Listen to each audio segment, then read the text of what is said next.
First of all, before I start here, I'd like to know which is the language of preference for most of you. English. How many will like to have English? Most of you are in English, right? Now the counterpart of it. How many of you are not comfortable with English? Anybody? All are comfortable. So that is more than adequate. That's fine. So I need to choose one language which most people want or are comfortable with. In between, I may mix in something with Hindi, but most of the conversation will continue in English. So just I wanted to know from you. And we'll say one impartial three mantra just for owing the divinity, and then we'll start our journey. Namo Vitraga. Namo Vitraga. Namo Arihantanam. Namo Arihantanam. Namo Siddhanam. Namo Siddhanam. Namo Ayariyanam. Namo Ayariyanam. Namo Vajrayanam. Namo Vajrayanam. Namo Loe Savasahanam. Namo Loe Savasahanam. Aiso Panchanamukkaro. Aiso Panchanamukkaro. Savvapavappadasanam. Savvapavappadasanam. Mangalanam cha Savvesim. Mangalanam cha Savvesim. Padmam Havai Mangalam. Padmam Havai Om Namo Bhagavate Vasudeva. Om Namo Bhagavate Vasudeva. Om Namah Shivaya. Om Namah Shivaya. Jai Satchidanand. Jai Satchidanand. So I'll introduce the subject for some time, and then we'll be having good time for interaction or question answers. So as we go through our journey, please keep your mind ready for the questions. Initially, why I would like to introduce the subject, because most of you may not be well aware of what we are dealing with here. So it is always better to have some introduction, but then I will love more that we interact or we do have the question answers. Because it is said that whenever there is a true knowledge, it goes by question answers. Arjuna asked a lot of questions to Krishna, and Gautama also asked questions to Mahavir, and whole Upanishad has come out in the form of question answers. So when my true inquisitiveness or the eagerness is satisfied, then my journey progresses, right? So we are here with a simple motive that let's share something which can be really useful, practical, beneficial, and yet easy for our inner journey. And what I would be talking would be more on a scientific basis with the scriptural references. But what I have experienced through my journey of 46 to 47 years, and most of the times will try to correlate with each of our journey. So it would be more of experience based with the scriptural references, but a science or a knowledge which is easy, applicable, beneficial to one and all, irrespective of caste, color, creed, faith, nationality, or socio-economic barrier, whatever it is. Now, when I start with the term science, most of you would wonder that what do you mean by science? Because our conventional thinking is science is one which can be proved in the laboratories or whatever it is being done. But the word science has come from the Latin word scientia, means to know as it is. So as there are outer sciences, there are so much of the development outside. It is information technology. I can talk sitting here, I can talk with my mother back home, seeing the face, and AI has come a big way and it's going to change our life. Nanotechnology, stem cells, genetics, God particles, that's welcome. But when I look within, is there any knowledge about which is required? So a humorous question, what all of you think, world outside me is more important or the world within me? Within, of course. So all of us has that clarity. So now the second question is, do I know world within me well? Most of the things I know outside me well, but do I know within me well? So this is the science.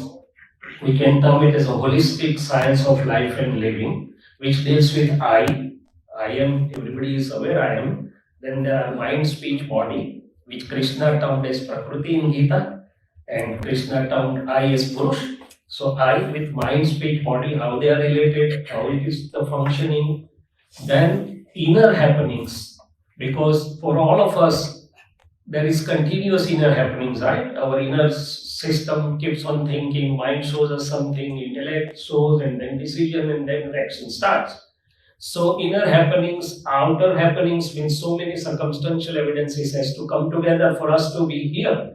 I don't know you, you don't know me, so who brought us together? Is it by chance or is it some perfect system working? So inner happenings, outer happenings, then naturally if there are happenings, then there are natural laws or the natural regulatory system as a whole. So this holistic science deals with eye, mind, speech, body, inner happenings or inner circumstances, outer circumstances, natural laws and natural regulatory system as a whole.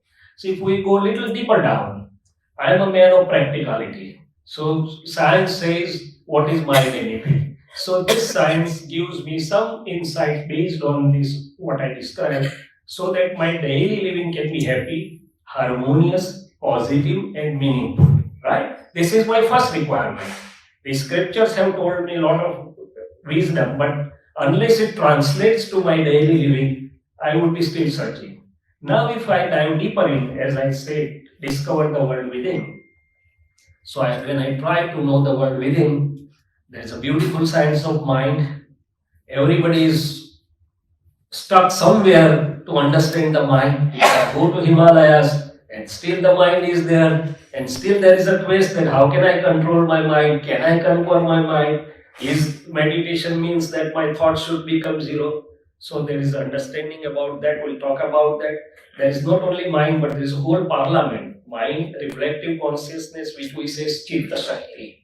In scripture, we know as Chitta Shakti. Then there is intellect Buddhi, which is maybe Viparit Buddhi or Samyak Buddhi. Then there is a precedent ego. Now they say that we are not all alone. We are under the influence of your beliefs and opinions. So there's a huge science of beliefs. And if I'm aware about the beliefs, I'm aware about everything going on in my life.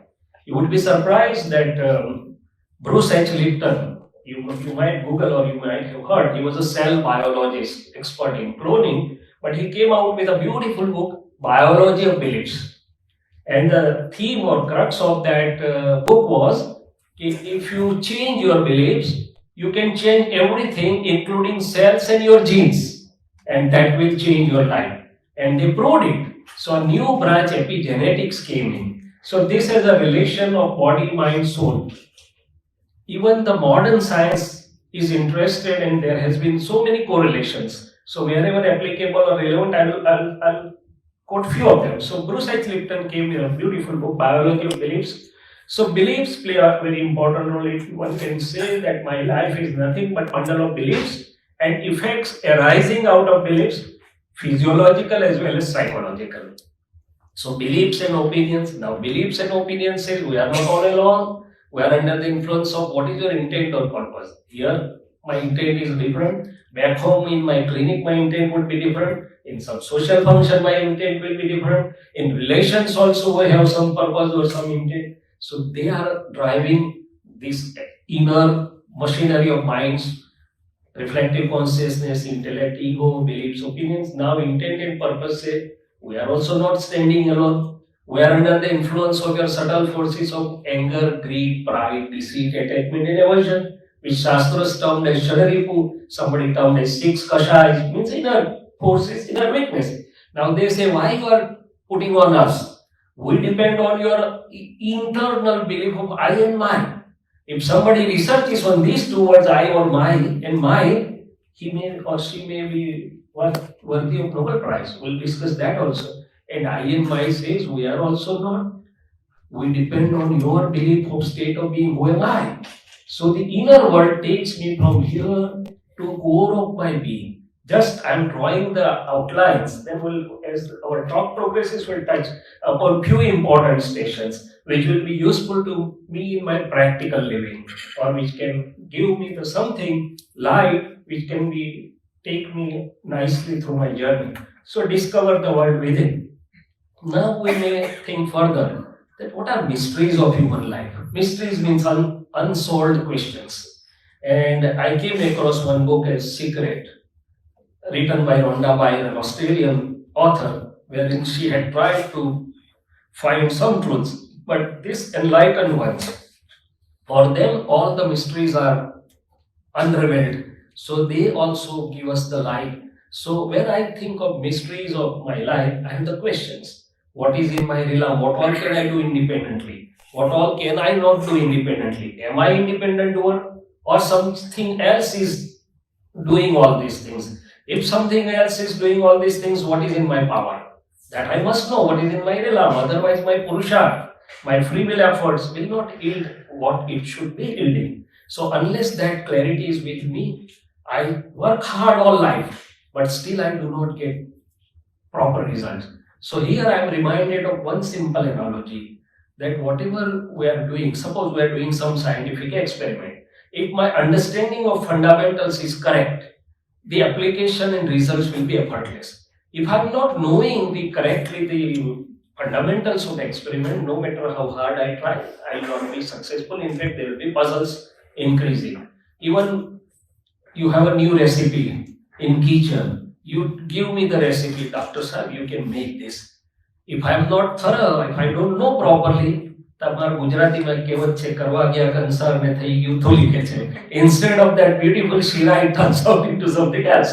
So what is important is correct understanding. So this science says that nothing else is inevitable except understanding. So if there is no light here, and if I am asked to go out, I have many tumblings. But if there is even a small light, there will be no tumbling. So it's this science says that incorrect understanding will lead to all the puzzles, inner clash, outer clash, adi, vyadi and upadhi means mental worries or mental agonies, physical agonies, and somebody being able to disturb you. But if you know, then you can have samadhi into adi, vyadi, upadhi. So that's possible. So incorrect understanding will lead to all wrong stations, but correct understanding will lead to all the right stations. Question is only how to get the correct understanding.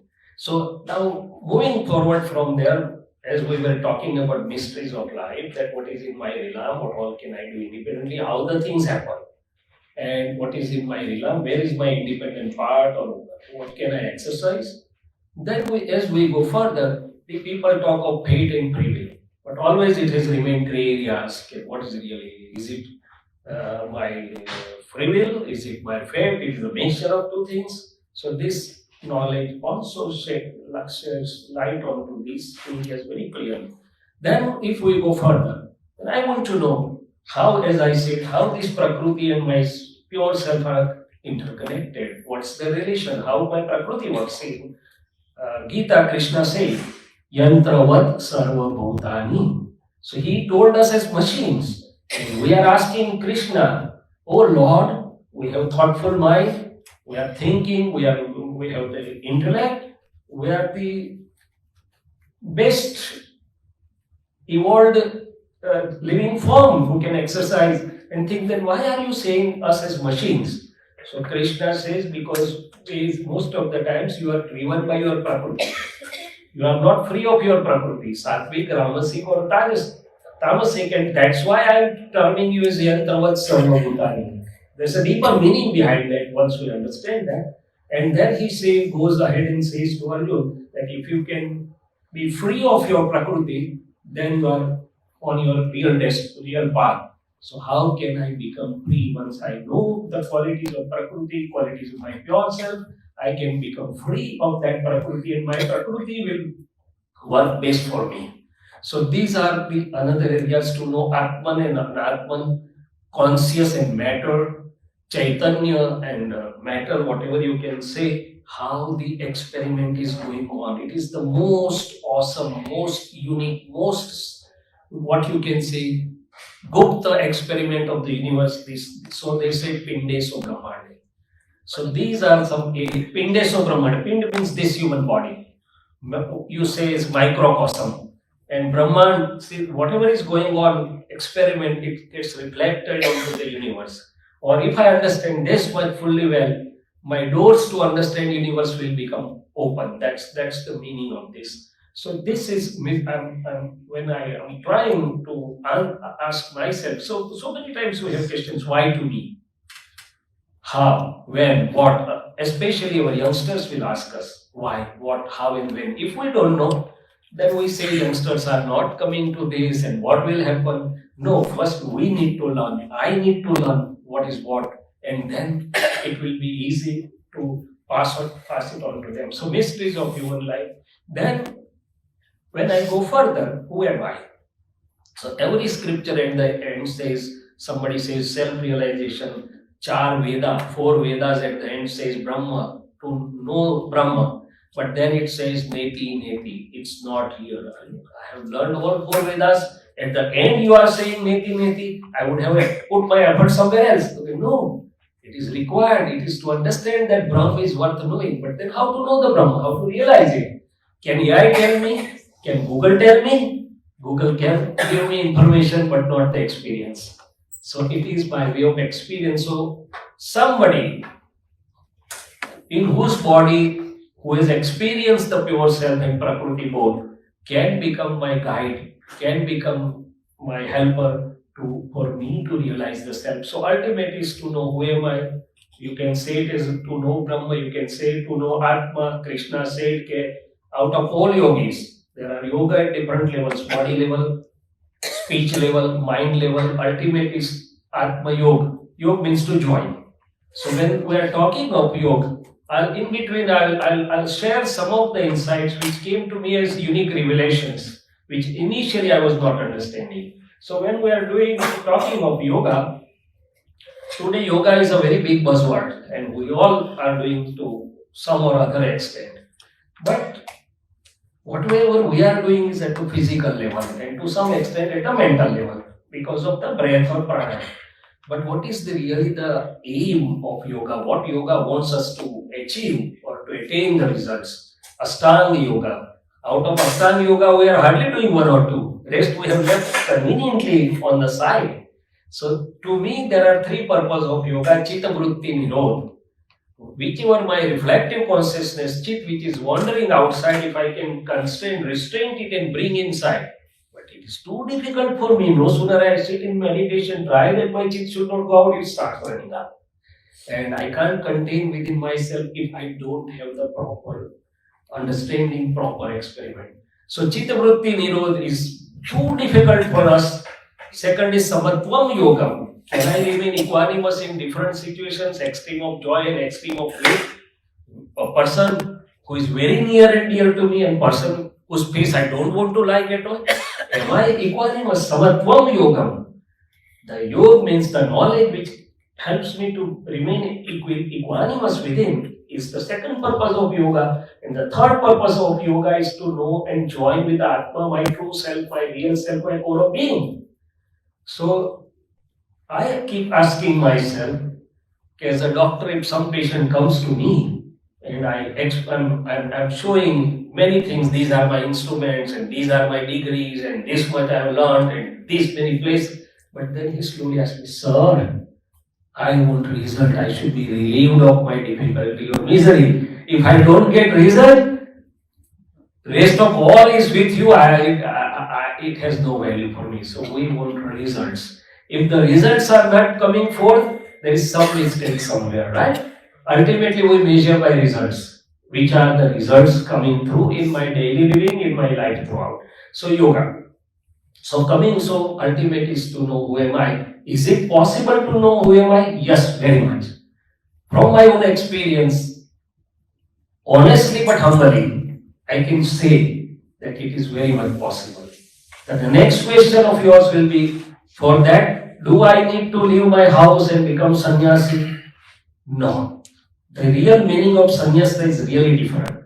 I am practicing, I am taking care of my mother, brothers, sisters, and at the same time, parallelly, the inner experience is also going on. So this science or this knowledge can enable one who is really interested to have the experience or bliss of the self which is ever growing. We can say जीव से शिव की यात्रा शुरू होती है. क्या है? Every Jew has the right to become Shiv if he knows the things correctly.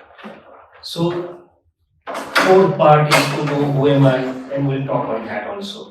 Then there are all the associated aspects. These are not only four areas. I want to know about my, what you can say about diet, then there is insights about that. I want to know about wealth, how the wealth comes, how should I earn, how should I spend, and there's understanding about that.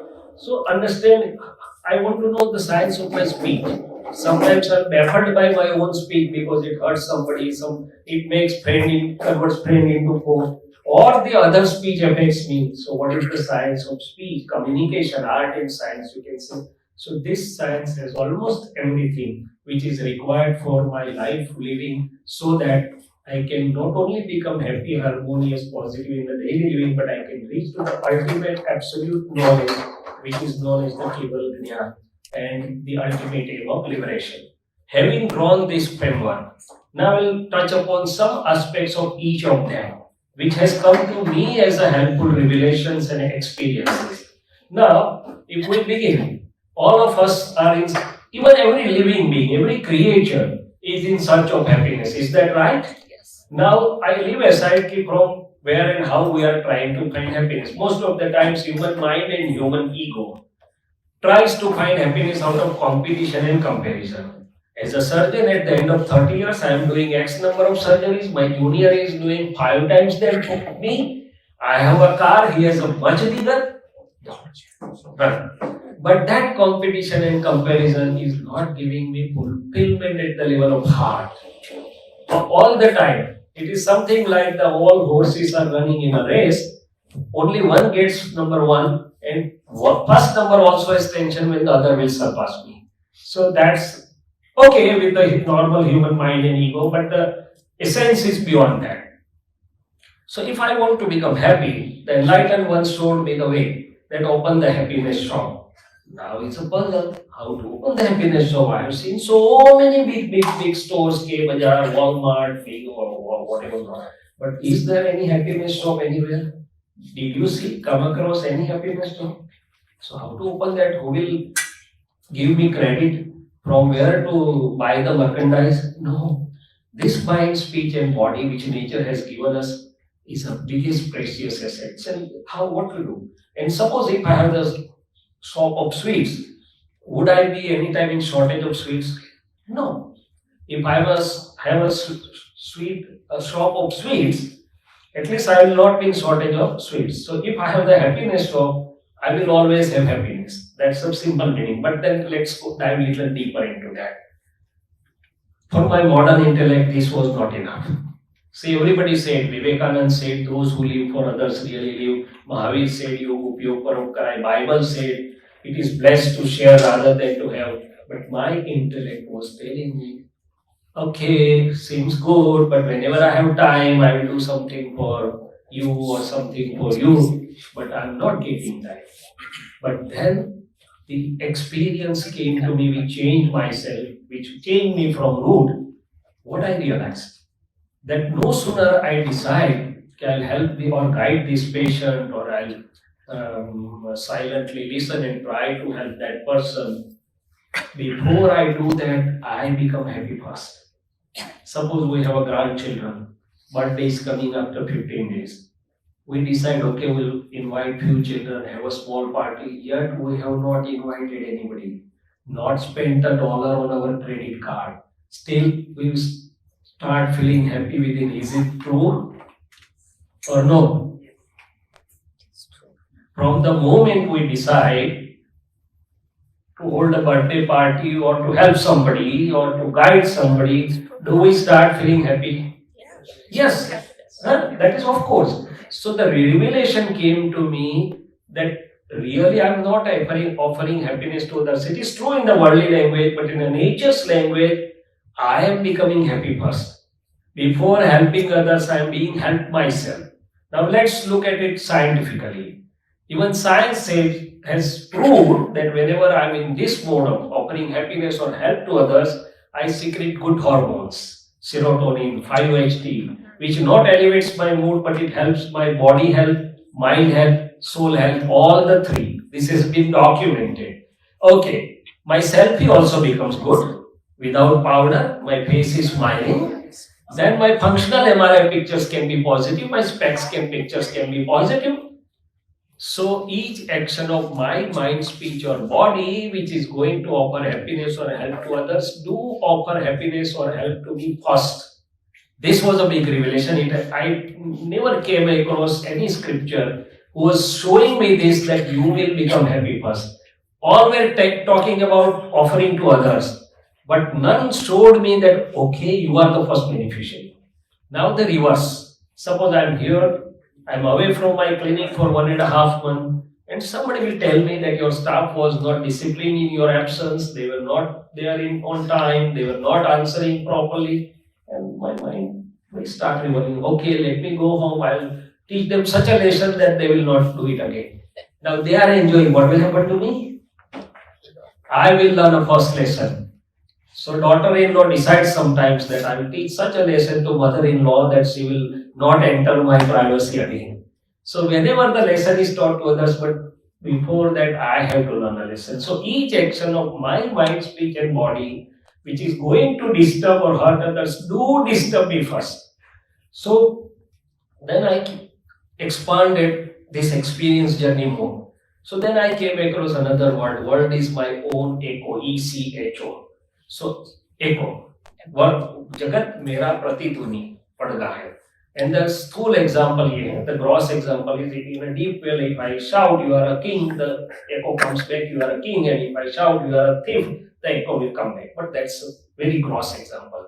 Then I realized that, okay, if I say you, okay, you are a very kind-hearted, nice person, then you also may say me, Dr. Sir, you are also a good person. But many a times the echo may not come from outside.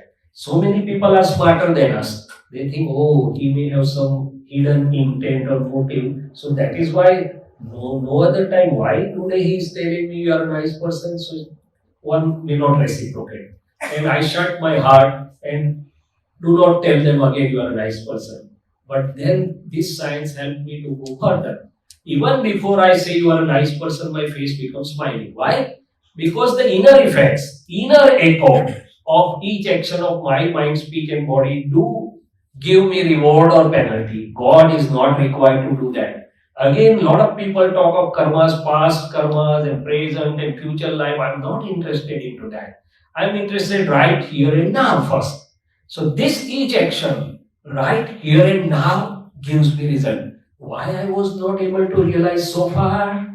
Because all the universities had taught me to look outside.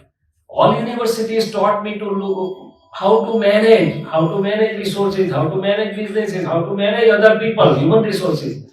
Nobody taught me how to manage my real inner self. And I then experienced that if I know how to manage myself, everything else will be managed effortlessly.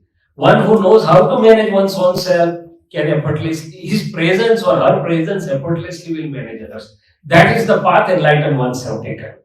So their very presence was such that all were getting straightened out.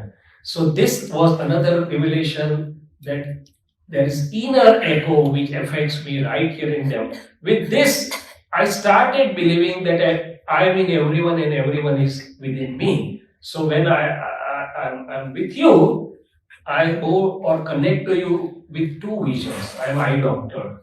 So outside there are two eyes. But here I'm talking of different eyes. Outer eye means physical eyes, inner eye which we are talking right now. Then there is a small eye, that is ego, and a larger eye, that is a pure self. So luckily, nature has given me opportunity to study and apply in my own life about all four eyes. The first are EYEI, and second are I and I alphabet only. So as we go ahead, so when I'm with you, by my outer eye, I greet you and respect you as elderly, inquisitive, knowledgeable people. From my inner eye, I see pure God within all of you. One God is sitting here, and that God is telling me that I am in everyone. Once you learn to see that God, your inner God will start opening out. So I see and I go to inner God within each of you, which is in a pure self, it is a source of infinite knowledge power, infinite perception power, infinite bliss, and which is immortal. When I see with these two visions, I feel one with you. So, in one conference, I was asked when I started with this note, that with the feeling of oneness, I'm sharing my journey. So, somebody asked me that, sir, from philosophical point of view, we can understand that the nature of soul of each one of us is similar, and we can say that okay, we are one by the true nature of our real self or Atman. But how we are one in mind, body, speech, or interactive or interconnected dealings? Because interconnected dealings, you give, then I receive. I give, then you receive. So how are we one? I had never thought. This inner light gave me the answer.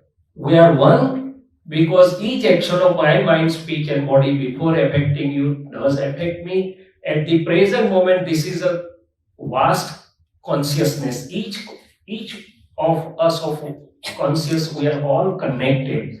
And quantum physics today is also talking of this from a different direction. Quantum physics says, and the Vedas are taking the ground on that no matter thousands of miles apart, once the two atoms or molecules they were connected, they reflect the similar changes. So that is at the level of mind, speech, body, and also at the level that we are interconnected or we are joined some way, somewhere. So this was one small thing. So having realized this, what practical application it meant for my own living. So I changed my software a little bit. This is a time of putting a little better software, and rest of the things will be done by computer.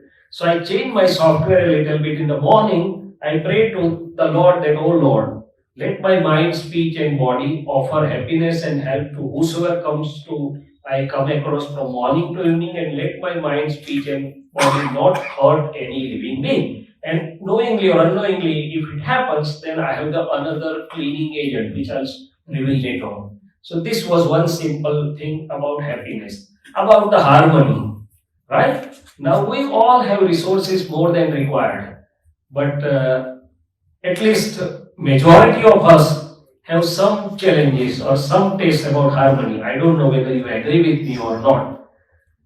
Yes? So because we have at home, we are husband, wife, we may have parents, we may have children, and here the children have totally independent thinking process, you all know. So harmony is not a very easy thing. It doesn't come on its own. We have to do something to maintain the harmony, right? So he gave a simple insight: adjust everywhere. Now my question is, why I should adjust? I know well, I am right. The point is, if I don't adjust, the disadjustment will lead to disruption of my harmony, it will lead to my energy loss, it will lead to my mood loss, and so on. But how to adjust them and why to adjust? So he said that in the previous times there were farms in the house and around you. Farms means similar crop. If it is a blueberry farm, for miles together we will find blueberry. If it is a mango, for miles together we will find mango. And everybody would be similar. But in the present times, there are gardens in home, at your workplace, in a society. See, somebody told me that while from the foundation of temple to the present day, we had to meddle with each other's viewpoints. Fine, it is a natural thing. So, how to adjust? So, if I go to the garden, we all love garden, don't we love? Yes. But what is the difference between farm and garden? Farm has everything similar, garden has everything different. One rose, one white, one pink, one orchid, one jasmine, one blueberry, one strawberry, one mango. So does rose ever tell to mango that why you don't have a beautiful flower like me? Does mango tell to the rose that why you don't have a beautiful fruit like me? Have we ever complained about a thorn to rose? And if we complain, what the rose would reply? Oh, wise man or or wise woman, use my flower and keep away from the thorn. It is a natural thing. So some people may be very helping, but when they speak, we get migraine. So, so keep away from that thorn, but know what they are good at. So if I have this vision, I'll find what one has. But each plant or tree has unique fruit or flower. None is without fruit.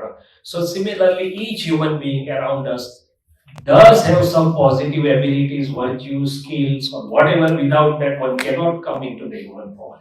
So now I have the vision to look at what are the flowers and fruits of that particular prakriti. I use that and I keep away from the shortcomings. किसको क्या आता है वो ढूंढो, किसको क्या नहीं आता है वो देखोगे तो adjustment difficult हो जाएगा. So with this vision, adjustment is an effortless process.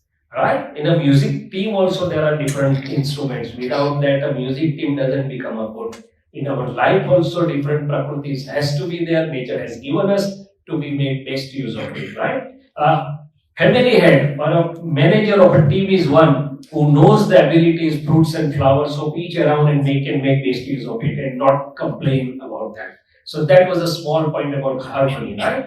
Now we go further about the positive vision. Right? So, does anyone of us like difficulty? Yes or no? Obviously no. I am the first one. But then they say, even Einstein said, there is opportunity in every difficulty. He was a scientist, but at the same time he was close to the natural truths. So why?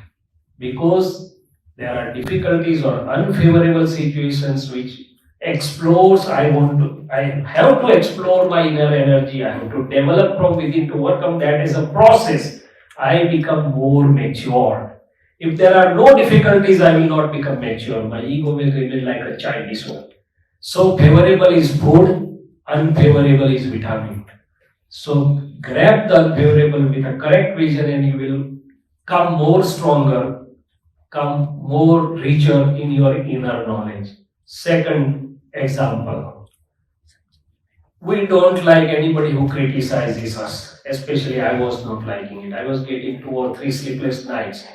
I did so beautiful efforts and still one is criticizing me. Enlightened one says, I will invite poverty first who criticizes me. Why? Because he gives me the opportunity to introspect and improve. Without that, I will not be forced to look within me what can be improved. Second, with his laundry, washing machine and energy, he washes the excess of my ego to keep it normal. Otherwise, it would go to sky and then it would burst to break me. And third thing, he or she gives his or her energy to me if I take it positively and relieves me of one karmic bonds. So many advantages. So if I have the correct vision will give me the positive aspect of each happening or eventuality. It is not hypothetical. It is not illusionary. Knowing the facts of the life, living natural laws as it is, my vision will be positive. So it is said that the circumstances, situations, or people outside you are not free to give you happiness or suffering. It is my perspective, vision of looking at the things which really gives me. As eye doctor, so many patients come to me, oh, I can't see well, why everybody is wearing only black dresses? Then I see, oh, you have a small cataract, give me 15 minutes. Oh, world has changed. World is very beautiful. No, nothing has changed, only the vision is changed. And it changes everything. So, a last example of positive vision, even Lord Mahavir used to teach his disciples, if you go for asking for mockery, because they are the monks, and if the people don't offer you mockery, what would be your inner response? Like, okay, they have not offered us food, but at least they have not insulted us. Suppose they have insulted you, then okay, they have insulted, but at least physically we are not beaten. Suppose you are beaten, then okay, we are beaten, but at least there are no fractures. If there is one fracture, okay, rest is intact, and ultimately I am their immortal soul. So by all steppings, he tried to teach his disciples that passing through the various situations of life, how can you remain positive in your life. And even Dada Bhagwan, whom I was fortunate to be blessed by, had a fractured hip neck femur at his age of 71, 72. He just slept, and any old age person gets the neck fever. He was in the bed for 2.5 months, but his face smile was intact all throughout. Now, if it would have happened to us, what would have been our reaction? Oh, I got fracture, it will take 2.5 months to heal, and another 2 months of physiotherapy, and all friends coming to us, same record will be repeated. They'll take us tea and coffee of ours, and every time my pain will be increasing, repeating the same story. His answer was, fracture had occurred at that moment. From the next moment, the nature has started uniting it. It is a medical fact, it is a natural fact. We could not see, he could see. So should I rejoice the process of union, or should I keep crying on that moment which has passed? So a way of looking at the things can be changed. So this is about positivity, meaning of life. So what do you think? What is the purpose of our life and living? Have you ever dived deeper to decide? How many of us has decided the purpose or intent of life? Can you raise the hands? Okay, no problem. I don't want to bind you. It's okay. Please. So it's important. See, even my car GPS tells me, put the proper address, I will take you. But unless I put the destination, unless I know the goal or aim of my life, where my life is going to go, everybody is doing the same thing: earn, learn, have children, have family, have grandchildren, serve them, and then go. That's fine. You have done your duties nicely, and you are happy souls. I go to you. You are more meritorious, you are having more punya than we Indians. Thank you. Go to you. But what is the ultimate aim of life? What am I here for? What the nature wants to learn from my life and living? It's a journey of experience to reach to the ultimate station of bliss, where I can be free from all inner and outer bondages, and not only that, I can experience my infinite knowledge power, infinite perception power, infinite bliss, and one can say I can get liberated. So how do I achieve? So there are two main purposes of life.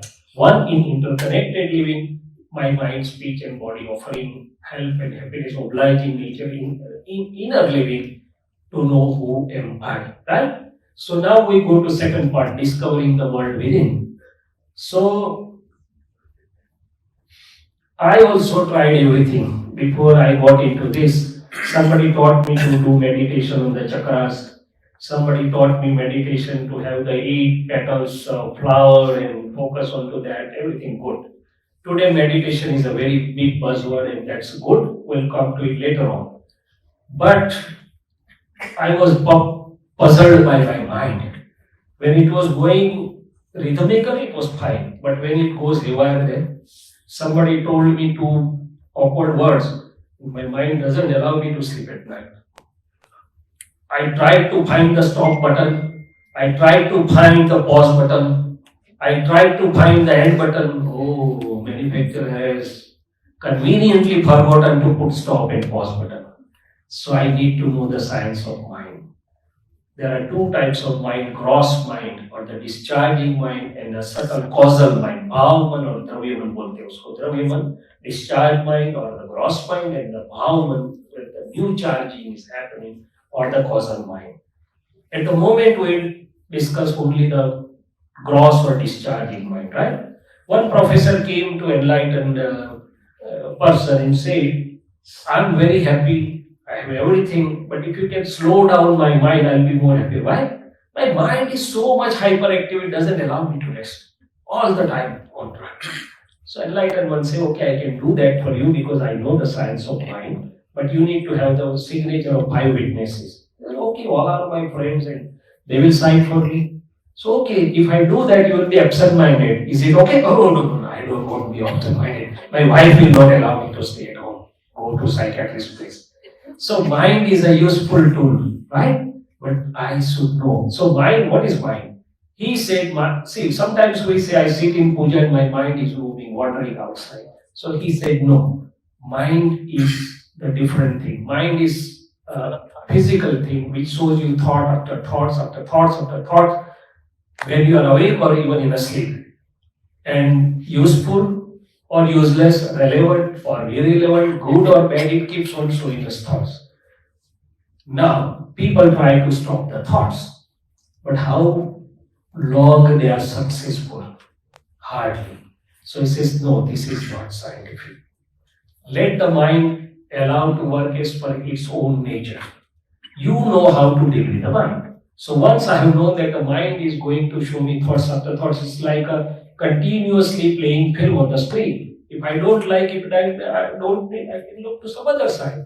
Should I fight with the screen? No. This is a theater, mind is a film, and I am the spectator. No one is here of the mind. So first and foremost, mind will show thoughts after thoughts, but it is a useful tool.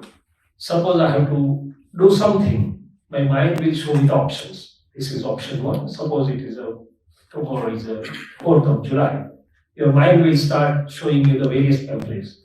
Okay, tomorrow we are free. Let's go to temple and have better meditation. Second will say, no. Let's go to that friend we have not met since so long. Third option will say, no.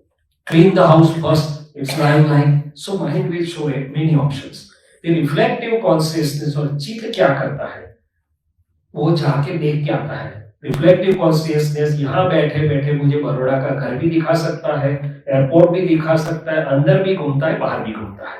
उसका what is the purpose of or function of reflective consciousness? It is in search of happiness. It tastes of happiness and unhappiness. If I have toothache here, reflective consciousness will go here. But there is much more than that. But just now, so there is inner parliamentary system working on mind shows options, reflective consciousness goes and tastes what is good and bad. Intellect will weigh pros and cons, profit and loss. From the perspective it wants to evaluate. Once the majority decision is taken, Mr. President, ego signs there and the activity starts. Now we need to know a little bit about ego also, right? I am Shailesh. My identity is my ego. Then there can be further steps about whatever. But then ego is very important in this whole experiment. We'll deal with it later on. But initially I need to know, okay, come back to mind and come back to ego. So once I know that mind will be showing me thoughts, I will sign off, I will have put my signature of yes in the thoughts which are in line of my aim or objective or the purpose. All other thoughts I will ignore. I don't go and see on the road how many cars are passing. Unless and until Manharbai is coming to pick me up, Manharbai has come. Only I will identify one car which is relevant to me. So use your mind's thoughts, say yes, which are in line of your objective, purpose or aim or which are beneficial, truly beneficial. You ignore others, number one. Second, still if it is bothering, what we do? Suppose there is some noise, what we do? We put the, what we say, AirPods in the ear and start listening some music. You see around and everybody has the AirPods in their ears. They are in their own world. So if the mind is bothering me, I'll occupy myself into something serene, inspirational, positive, whatever I like, that I will pass and I will gain from the positive. Occupy, turn your attention to something different. Third, if I am standing on the seashore and there are big tides and ebb tides, am I afraid? No, I enjoy because I am looking from distance. If I step back and see the mind from distance, I will enjoy as a knower and seer. But if I get entangled into mind, then roller coaster life. Mind has elevation and depression, khushi or na khushi, joy and grief. If I get mixed, entangled, if I identify myself as I am that, then I will have a roller coaster life. But if I step back and see, this science puts me into the Jnata Drashta world, that the mind is Agni or मैं Jnata Drashta हूँ. That is the ultimate way of मन वश करने का जो अंतिम उपाय है वो ये है कि आप यदि ज्ञाता दृष्टा, if you know your real true self, then you can be knower and seer of your mind, and that's the ultimate way मन वश करने का. दूसरा मन वश करने का उपाय क्या है? तो बोले ये जो पानी होता है वो कंटेनर से कंटेन कर सकते हैं, मन ज्ञान से बांध सकते हैं. मन keeps me asking why he or she is doing it to me. I have always been helpful to him or her at the given time. She always does it like this. Unless I give the reconciliating vision to my mind will not come at rest. सो मन ज्ञान से समाधान पाता है और ज्ञान से मन कैन बी कंटेन्ड और मन कैन बी वश कर सकते हैं. सो दो रास्ते हैं, एक मन ज्ञान का करेक्ट अंडरस्टैंडिंग से वश होता है, दूसरा मैं खुद कौन हूँ जानने से मैं मन वश कर सकता हूँ. और अहंकार की छोटी सी बात, there are only two things which happen in this world. Somebody's ahankar gets boosted or somebody's ahankar gets hurt. So one is Gyan and what's the other? मेरा खुद का स्वरूप जब मैं जानता हूँ, who am I? Know yourself. Yeah, so I become the knower and seer of the mind. I then do not get entangled or identify myself as the mind.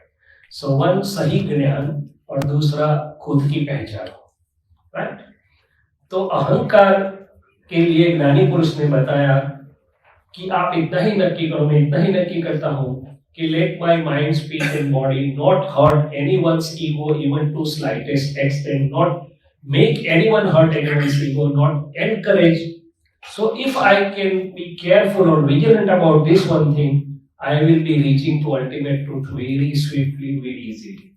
And the rest of the mysteries or the important parts of ego will take later on. So this is about knowing about mind, reflecting on मन बुद्धि चित्त अहंकार बोलते हैं.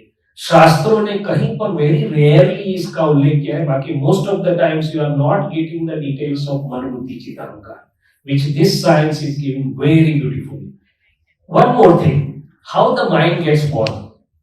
So enlightened one says opinion is the father of mind and language is the mother of mind. If I look at my mind, it's full of opinions. Right? This is good, this is bad, this ought to be there, this ought not to be there, he's straightforward, he's cunning, he's shrewd, he's that. So if I want to conquer my mind, contain my mind, I should be vigilant, aware about the opinions and should get rid of that. So the people say don't judge the world, but it's not as easy. But if I'm aware, this is the third aspect of mind. So having said that, beliefs I already talked, we all have different beliefs about living, about foods, about clothes, so mother-in-law and daughter-in-law's beliefs are different. They are going to be different. As long as they are adjusting each other, as long as they are loving, caring, sharing, friendly, it is a win-win. No sooner one belief starts conflicting the others, the show starts. But I am not aware that I am not that. It is the beliefs which are fighting with each other. Why should I fight? Let the beliefs fight. So beliefs and opinions. So I leave the discover the world within here, because in a short time I want to give you salient points of everything which may be useful to you, which may be something like unique revelations. So now we go to mysteries of our life. So if I ask all of you what is in our realm, what all can we do independently, what would be your answer like? हम स्वतंत्र रूप से क्या क्या कर सकते हैं, क्या करने के लिए हम स्वतंत्र हैं? Change yourself. Change yourself. Okay. Partly true. We'll come to that. Yes, true. Repeat the question. How? हम जीवन में क्या करने के लिए स्वतंत्र हैं? What all can we do independently? Whatever we want to do. For example. Really, whatever we want to achieve, we can do. Okay. अभी मैं मेरी बात करता हूँ. Suppose I want to go to my clinic very punctually, 10 o'clock, not late by 5 minutes.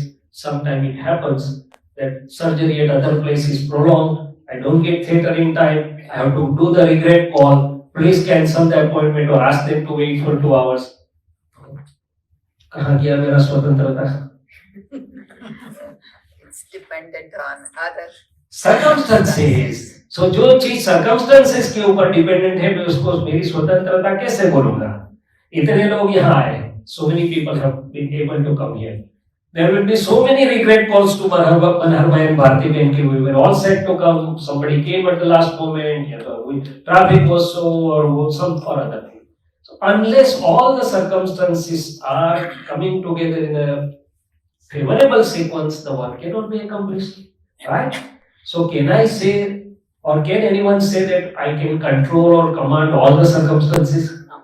Sometimes the people have oath that I'll go to temple first and then only I will have my breakfast. But sometimes happens there is bad arthritis. I can't stand up from my bed. So what did happen? It was because of good feet that I was able to go. Once my body didn't give me the required support, I can't do it. So the lesson is, okay, for each happening, if you see there are so many circumstances required. If I come to your home and you say, Dr. Sir, what do you want? I say green tea. They say, oh, I should have the packet of green tea, I should have the milk, I should have that. So many things has to come together, right? So it is said that there is no one on the earth who can really control all the circumstances independently. Now come to the second part. Are we independent about our mind? Just now we discussed that we are not independent. We can deal with the mind, but we are not independent to tell our mind to go in only one particular direction. Are we independent about our speech? Most of the times, yes, but sometimes we say, oh, yeah, this word would better if it would not have come out. Sometimes it happens, can decide, oh, I'll say this, but it doesn't come out. So it is to be realized that this mind, speech, and body, which Krishna said is Prakriti. And this inner and outer happenings where the circumstances are required, which is a changing part. Enlightened one says it happens. It happens because of so many circumstantial evidences coming together in a scientific form where I'm doer, but I'm not independent doer, I'm instrumental doer. So, मेरे doership का जो egoism है, it is on a wrong footing. फिर आगे पूछते मुझे कि यदि आप करने वाले, if you are the doer, everything should go according to your expectation. What is the need to worry? Where is the stress? Oh my God, it doesn't happen so. Sometimes there is a profit, sometimes there is a loss. So if you are not independent doer, then know how the things are being done. There is no point in worrying. If you are not, everything is not in your head, what is the point in worrying or stress? Either way I am foolish because I don't know the things correctly. So they say that this one part, where the part of happening is there, it is dependent on circumstances. That is why it is termed as a fruit or effect. Effect of what? We'll come to that. So I asked the Lord, then where is my independence? Tell me so I can exercise my free will or whatever I can want to do. So he says, while passing through all the things, you have newer designs inside.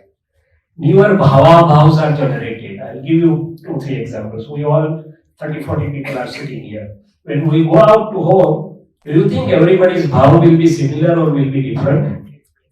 All will be different. All signatures will be different, right? Somebody will say, oh, it was enjoyable, I should know thoroughly. Somebody will say, no, I will not come again. This was all waste of time.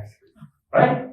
So, wherever you are signing inside your contractual signature, the new seed is being sown, new Prakriti is getting generated. I'll tell the science of that also. Suppose 10 people, 50 people are worshipping here. Activities are same for everyone. Do you think everybody will have the same fruits? No. Why? Activities are same. Each The bhavana individual is different. different. Sorry. According to your Inner self. That's important. So how my inner self is important? Activities are important. It has its own results, but more important is my inner self at that time. So somebody has what I was doing, I'll confess unto you. Before I really got into this science, I was going to the Lord and saying, oh Lord, give me good marks in my exam so I can get admission in desired line medical. Then I said, oh Lord, give me good marks so I can become a good doctor, I can have good practice. And many of us may be asking, my grandson's health should be good and whatnot. Lord says, tathastu, जो आप मांगते हो मिलेगा, but फिर बोलते हो ऐसा मांगो फिर मांगना नहीं पड़े. So the outer activities are there. Inner self depends on what is my understanding, what's intent or purpose में क्या, what I'm asking for. So inner उसको meditation ध्यान भी बोलते हैं कि मेरा आशय क्या है. यहाँ आने का आशय सबका अलग अलग होता है. किसी का आशय होता है ऐसे भी घर में टाइम मिल जा रहा है, थोड़े सोशलाइजेशन हो जाएगा, थोड़े लीड मिल जाएंगे, थोड़ा खाना भी मिल जाएगा. किसी का आशय होता है चलो वो बात छोड़ देता हूँ. My only intent is to draw our attention to our inner world, what is happening and how it is important in a nature scheme. So, nature says that I will give you the fruit for the result. When we are worshipping, there are two types of results. One, क्रिया का फल मिलता है। क्रिया का क्या फल मिलता है? It gives us favourable circumstances in our relative living. दूसरा, अंदर भाव का फल मिलता है। भाव का फल जो मांगता है उसका क्या मिलता है? जो मैं मांग रहा हूं उसके खाते में जाएगा। If I have the accumulated enough credit balance, तो फिर मेरी समझ में आया, देन आई रियलाइज कि why should I ask in peace please. Then I change my prayer, O lord, your real form is my real form. That is what I have heard or known or read. You are the source of infinite knowledge power. You are the source of infinite perception power. You are the source of infinite bliss. You are the source of infinite conscious or infinite eternal energy. You are eternal. I have heard that that is my real form is similar to you, but I don't have the doubtless conviction. I don't have the experience of that. Please bless me, or please give me some circumstances, understanding, or some nimit instrument who can make me realize that my real form is your real form and make me experience. तो दूसरा question आया कि if I ask that मेरे संसार का house hold का क्या होगा, तो लॉर्ड बोलते हैं कि वीट की खेती करोगे ना, तो वीट निकाल लेने के बाद वो जो केटल फीड होता है उसका दूसरा फार्म नहीं लगाना पड़ता है। Once you take out the wheat, the cattle feed is free in byproduct. If you have taken the main product out of your factory, byproduct is free of cost. If you are aspiring for your true self, all your living, earning, good relations, trustworthiness, respect, love, credibility will come to you on your way free of cost. So why to have the two holes for two cats? So this is how understanding changed my inner world. So once the understanding is changed, my meditation changed. So now here I want to bring in meditation. There are two things, activities of mind, body, speech and inner state of being. Today what we consider meditation is, जैसे मैं focused. The moments for which I remain focused, I think I'm in meditation. It's a good beginning. Whatever my reflective consciousness which was wandering outside now starts coming within me, and even for few moments it is stabilized. I feel some peaceness, some peace, some serenity, something. But meditation is much more than that. The enlightened ones say that every moment, each living being is in some or other meditation, because meditation is your inner state of being in that moment. So one can be in one of the four states. One, artha dhyan, self-disturbing states of being. कुछ नुकसान हुआ. Everybody has worries कि in this administration we don't know when our job will be lost. Somebody is worried, I'm now a senior citizen, I don't know when the stroke will come, when they will declare cancer and whatnot. Worries about health. Worries. So I'm disturbed within myself, that is artha dhyan. किसी और को disturb नहीं करना. When others are disturbed because of my rage reactions, then it is a Raudra Dhyan. I may not express it outside, but within my mind I am bubbling, oh, why he or she is not understanding of vigilation and whatnot. So that is a Raudra Dhyan. Anger, greed, pride, deceit, again leads to a Raudra Dhyan.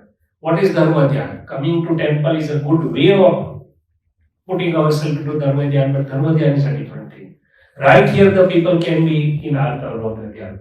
Dharma Dhyan is inner state of being, where despite the circumstances or situations which can provoke artha or raudra dhyan, but with some correct understanding I can put myself into equanimous state of being. That is a dharma dhyan. And shukla dhyan is when I know my pure self. It will remain in my dhyan always. By relative viewpoint I am Shailesh, but by real viewpoint I am pure soul self. Dhyan of Shuddha starts, and that is shukla dhyan. Now these four states of being are spontaneous. Depends on your understanding, your awareness and your inner decisions, right? So this meditation is a beginning. I need to reach to the spontaneous inner state of being. And they say that if you are aware of your inner state of being, if you are aware of your inner decisions and projections, and if you change that, it is the biggest awareness, biggest free will Purusharth. Now let's go a little bit into the science, how this inner and world of happenings are connected. So whatever I am sowing as seeds will bear the fruit sometime. Suppose I have one seed that I had sown the seed that I want to become something like a doctor. I never knew which will be my college, who will be my professors, who will be my colleagues or friends, who will be my future patients and future staff. But with this one seed, which was consistent and constant, nature supplied me all the required evidences to fulfill that. Today we are here together. Do you think it is just the present moment or 2 or 3 days event that Manharbai sent you the flyer and you saw and came? No. It has lot of connections of past, present and future, subtle and gross. I had projected some vow that if we can share this happiness to somebody, you may have projected some seeds that if we get to know the ultimate truth or whatever, that were lying in the nature. Now nature's system is like a land computerized system. Ours are individual computers. व्यष्टि and समष्टि बोलते हैं शास्त्र की भाषा में उसको. तो नेचर ने आज हमें इकट्ठा करवा दिया at particular place at particular time with particular name. Now scientifically what happens? That is also to be known. So inside this is a very unique awesome experiment going on where Chaitanya is one element going. तत्व है और एक उद्गल रूप रस स्पर्श गंध गुण जो जिसका स्वभाव है दोनों तत्व है. Elements are one which has no beginning, no end. They are forever. They can be you can say their phases can change but they cannot be destroyed.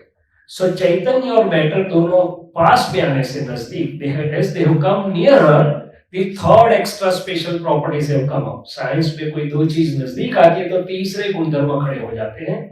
So and they are neither the innate properties of element A or element B. So here what has come up is I am Dr. Shailesh, I am Shailesh, I am doer. Prakriti puri khadi ho gayi, Krodh man Maya, which is neither the original property of Shuddha Chaitanya, neither the original property of matter. So as they have come together, the whole new three entity has come up with its own properties. Now enlightened ones know how to put them apart so that you can be liberated or can get free from all the sufferings, the bondages, miseries, and you experience your ultimate peace. So here the science works that whenever I am signing the bhav, I want to help somebody or I want to teach lesson to somebody, the atoms and molecules which are outside in their neutral form, they get sucked inside. In the presence of Chaitanya energy, it becomes sort of electromagnetic. They get coated and they get stored inside on each areas of pure soul. Now here these terabytes are indicative, but there is much more storage capacity than all these terabytes put together, and it forms the causal body. Now this causal body, which is conglomeration of charged atoms and molecules, gets linked to the natural power because of this charging. Natural power receives the inputs from all of our computers, different people, different times, and natural computer works to the utmost accuracy of a fraction of a second, fraction of a molecule at appropriate time. Its function is to give results by accumulation and dispersion of the circumstances. Another example, suppose I have put a seed that I want a wife. She should be beautiful, she should be able to earn in America, because in America both has to earn, and slowly I say my father-in-law should be rich. So I will have less to earn. So this tender inside is sealed, nobody else knows. That goes to nature. So nature says at appropriate time we will give you the result. 25, 28, 30, 32, whatever. But when the result comes, it comes scientifically. So nature doesn't give only wife, it gives father-in-law, brother-in-law, mother-in-law, sister-in-law, everything put together. So you all had the inner projection that we should have a better life like America, and you came here. But in a package deal, when the result was delivered to you scientifically, there are no householder maids here. So you have to do, even if the bag is hurting you, you have to do the vacuum. So this is how our life is functioning. So having known that I have my power of inner projections or inner भाव मेरी सत्ता में है, तो मुझे use कैसे करना चाहिए? So simple, broadly speaking too, for relative living, मेरे मन वचन का ऐसे let my mind, speech and body offer happiness and help for real. I want to know who am I so that I can have the ultimate permanent place of myself. These two will encompass or enclose all the essence of all the scriptures, broadly speaking. Now let's come to know how to know who am I. That's the last part of my talk, right? As I said, Vedas want us to be there, Gita wants us to be there, Jainism wants it to be there, everybody wants it to be there. Now when I was asked, what is your name? I said, my name is Dr. Shailesh, because we doctor never like to speak only name. So that's it, our way. Here you go. So, okay, your name is Dr. Shailesh, then who are you? So I was puzzled. I am Shailesh only. It cannot be as simple. When I say this is my phone, the phone object which I am saying is my, and the owner has to be different. When I say my house, the house and owner has to be different. So I never say my I am body, I say my body, my speech, my mind, my feelings, my karmas, or even my ego. So if I put it aside, what remains is the I. So अभी मेरा I और my दोनों mix हो गया है, because I don't know. So enlightened ones want to know us that my is there, it is correct, but know the I, real form which is free of my or mind. Second thing, how to know? So second understanding that this portion of my or mind has a beginning and end. Is that true? Body also has a beginning and end. So it is known as of a finite duration, circumstances. और जो संजोगी होता है वो वियोग भी होता है, चला जाता है, disperse, accumulation, disperse. So if this is having beginning and end, if this is changing all the time, who is knowing that this is changing, this has beginning and end, has to be permanent, has to be constant, नहीं तो वो जान नहीं सकेगा.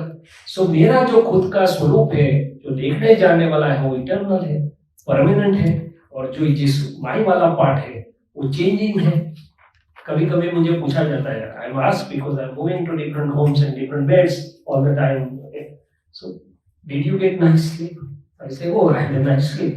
And the next question is, who slept and who knew? So there is a knower inside, but I don't know the knower. So they say, know the knower and you will know everything. Even Einstein was asked and he said, now I want to know the observer through which I have observed everything. So कहने की बात है कि मेरा जो खुद का मूल स्वरूप है, आत्म स्वरूप बोलो, चैतन्य स्वरूप बोलो, उसका अस्तित्व है. मैं हूँ वो सबको पता है, अगर वस्तुत्व में मैं क्या हूँ वो पता नहीं था तो पजल चालू थे. तो मैं हूँ, मेरा जो अभी मैं शैलेश हूँ, मेरा आई इधर बैठा है. जब मैं जानता हूँ कि मैं सही अर्थ में रियल व्यू पॉइंट से शुद्धात्मा हूँ, तो उसका अस्तित्व है, उसका वस्तुत्व means it has its own innate properties. To know and to see are the basic cardinal properties of bliss, its inherent nature. So now the enlightened ones say कि if you know your true self, खुद को जानोगे तो सब puzzle solve हो जाएगी. The world is the puzzle itself. There are two viewpoints to solve this puzzle. One related to the other way. Bird fly with two wings, or train except moreover runs on two parallel tracks. So at the present moment, so long as I have only one track that I am Shailesh and I am doer, some or other inner undress continues. No sooner I know my real self, I have two wings, real and relative, and there are two viewpoints to solve this puzzle, relative and real. Now let us join or connect this to some scriptural stanzas, right? Many of you will be liking Krishna's Gita, right or wrong? Gita is one book where almost all knowledge or essence is given at one place. But the difficulty is that Krishna said that lakhs of people will read this Gita, and out of such lakhs one will understand the gross meaning. Out of such lakhs one will understand the subtle meaning. Out of such lakhs one will understand the gist or the crux or the core of it, and that will be me. So my next puzzle is, I love Gita, but can I reach to the heart of Gita? If I reach to the heart of Gita, all the results what he wants us to achieve will be effortless. But if I don't understand that, the results will not be there. So let us understand if we are getting the results. He says that one who sees with equal vision a scholarly Brahman or a dog or whatever, जो समदृष्टि जिसको समदृष्टि है सब में वो सही है. How can I see all equal? One is my father-in-law, mother-in-law, one is my staff or peon, one is that one. So he says, with only outer vision you will not achieve samadrasti. But when the inner vision will be opened out, and when you see with both visions, equanimity will be effortless result. So at another place he said, one who sees me and everybody will get to my place or my experience, how can I see Krishna in everybody? Unless my inner vision is opened out, I cannot see Krishna. Okay, let's come to that part. The Krishna which we love, Vishnu, whatever the form, Balaji or Srinathji, whatever, that is the form which we should worship and we are worshipping, but that went away with the arrow. So is it real Krishna? At other place, Krishna says, I cannot be destroyed by weapons, I cannot be burned by ashes. So how the two Krishnas are different? Both are correct. So he says, whichever divine vision he had given to Arjun, Divya Chakshu, is this counter vision, is the Vasudeva which we are worshipping, but the real Krishna was inside in the form of knowledge light, infinite knowledge light, infinite perception light, infinite, is opened out real self. It was manifesting himself. And he wants us to recognize and realize our real self and to manifest it. So once we have that vision, Atma Vat Sarva Bhuteshu, that's another thing which we want to achieve, it will be effortless. So now what is the process for that? Okay, one more thing, where we are missing his heart. See, he, at one place he said, Sarva Dharman Parityajya Mam Ekam Sharanam Vraja Para Dharma Bhayavaha. The all other dharmas, I am not using word religion, all other dharmas will lead to fear. If you leave all other dharmas and come to my surrender to me or come to me, you will be free of all everything and you will be free of all sins also. Now my question is how to surrender to Krishna. Which are other dharmas? Which other dharmas should I leave? Which are paradharmas? What's your vision like? Somebody says Christianity, somebody says Muslim, somebody says Jews. Is that what he wants us to say? No. He wants us to say something that these 5 karmendriya, hand, feet, 5 gnanendriyas, eye, nose, ear, and 11th is mind. 5 karmendriya, 5 gnanendriya, and 11th mind, they are in their own nature. You want to see or not, I will see. You want to hear or not, ears will hear. You want to think or not, mind will think. So the 11 horses are symbolic for 5 karmendriya, 5 gnanendriya, and 11th is mind. So long as I am Shailesh and this is mine, I am owning the dharma of body as mine, I am owning the dharma of senses as mine, and that has led me all the puzzles and fears. Because I don't know my own dharma, as Shuddha I cannot come into Swadharma. Once I come into Swadharma, all the fears will vanish. It will be beginning of bliss, enlightenment, and I'll become free even from the fear of death. Right? So that's what is the crux or gist of the Krishna's teachings in Gita. So if we have this vision, everything becomes effortlessly simple. Now Krishna said, Yuge Yuge Sambhavami. If he comes today, how will I recognize? Can you guide me how to recognize Krishna? If he comes with a flute, I'll say, okay, music party will adopt you. If he comes with cows, I'll say, shepherd colony is at other place. And by mistake, if he comes with more copies than one, then, oh no. So it cannot be recognized by outer vision. One who can open my inner vision. So this is where the divinity and secret lies. There is no greatest disciple like Arjun, Shishya, or there is no greatest teacher like Krishna who were in the hearty conversation for so long. But ultimately Arjuna says that no, this is the limit. I now can't understand more, can't go more than that. So I surrender.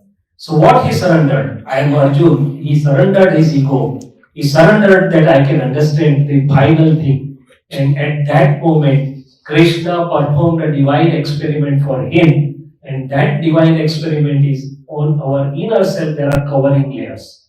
Scripture says Maya, some says Agnan, Vedas say Mal Viksep or Agnan ko nikalo, Jainism says Rag Dvesh or Agnan ko nikalo. Agnan is the common. So the enlightened ones know how to disperse or shatter those clouds from the inner pure self. Once they are shattered, one realizes one's own self in the form of beginning of the bliss, and then it remains ever. And then the both visions, Divya Chakshu, can be opened out. So now our last journey, my earnest, hearty prayer and desire and wish to be here, what I have been enjoying for all these 46 or 47 years, I got into this when I was a medical student. I finished my first MBBS, was to start second MBBS. There was a vacation of 2 weeks, and Mother Nature took me somewhere. The journey started with the divine experiment of self-realization, and these are 46 to 47 years. I was given simple 5 sentences. Relative viewpoint, I'm showing this relative viewpoint, I'm doctor doing the surgery, relative viewpoint, I'm talking to you, real viewpoint, I'm pure soul self, Divya Chaitanya, Chaitanya Ganaswarupu, which is knowing and seeing what the Shailesh is doing outside, it is seeing the pure self in everybody. So relative viewpoint, real viewpoint, how the things are being done. So natural regulatory system, we termed as a Vyavasthit Shakti, where in all the circumstances, laws, everything is put together. And having known that, I remain stress-free and worries-free. So the whatever Krishna said, karmanyeva adhikaraste ma phaleshu kadachana. Again, I was missing the heart of it.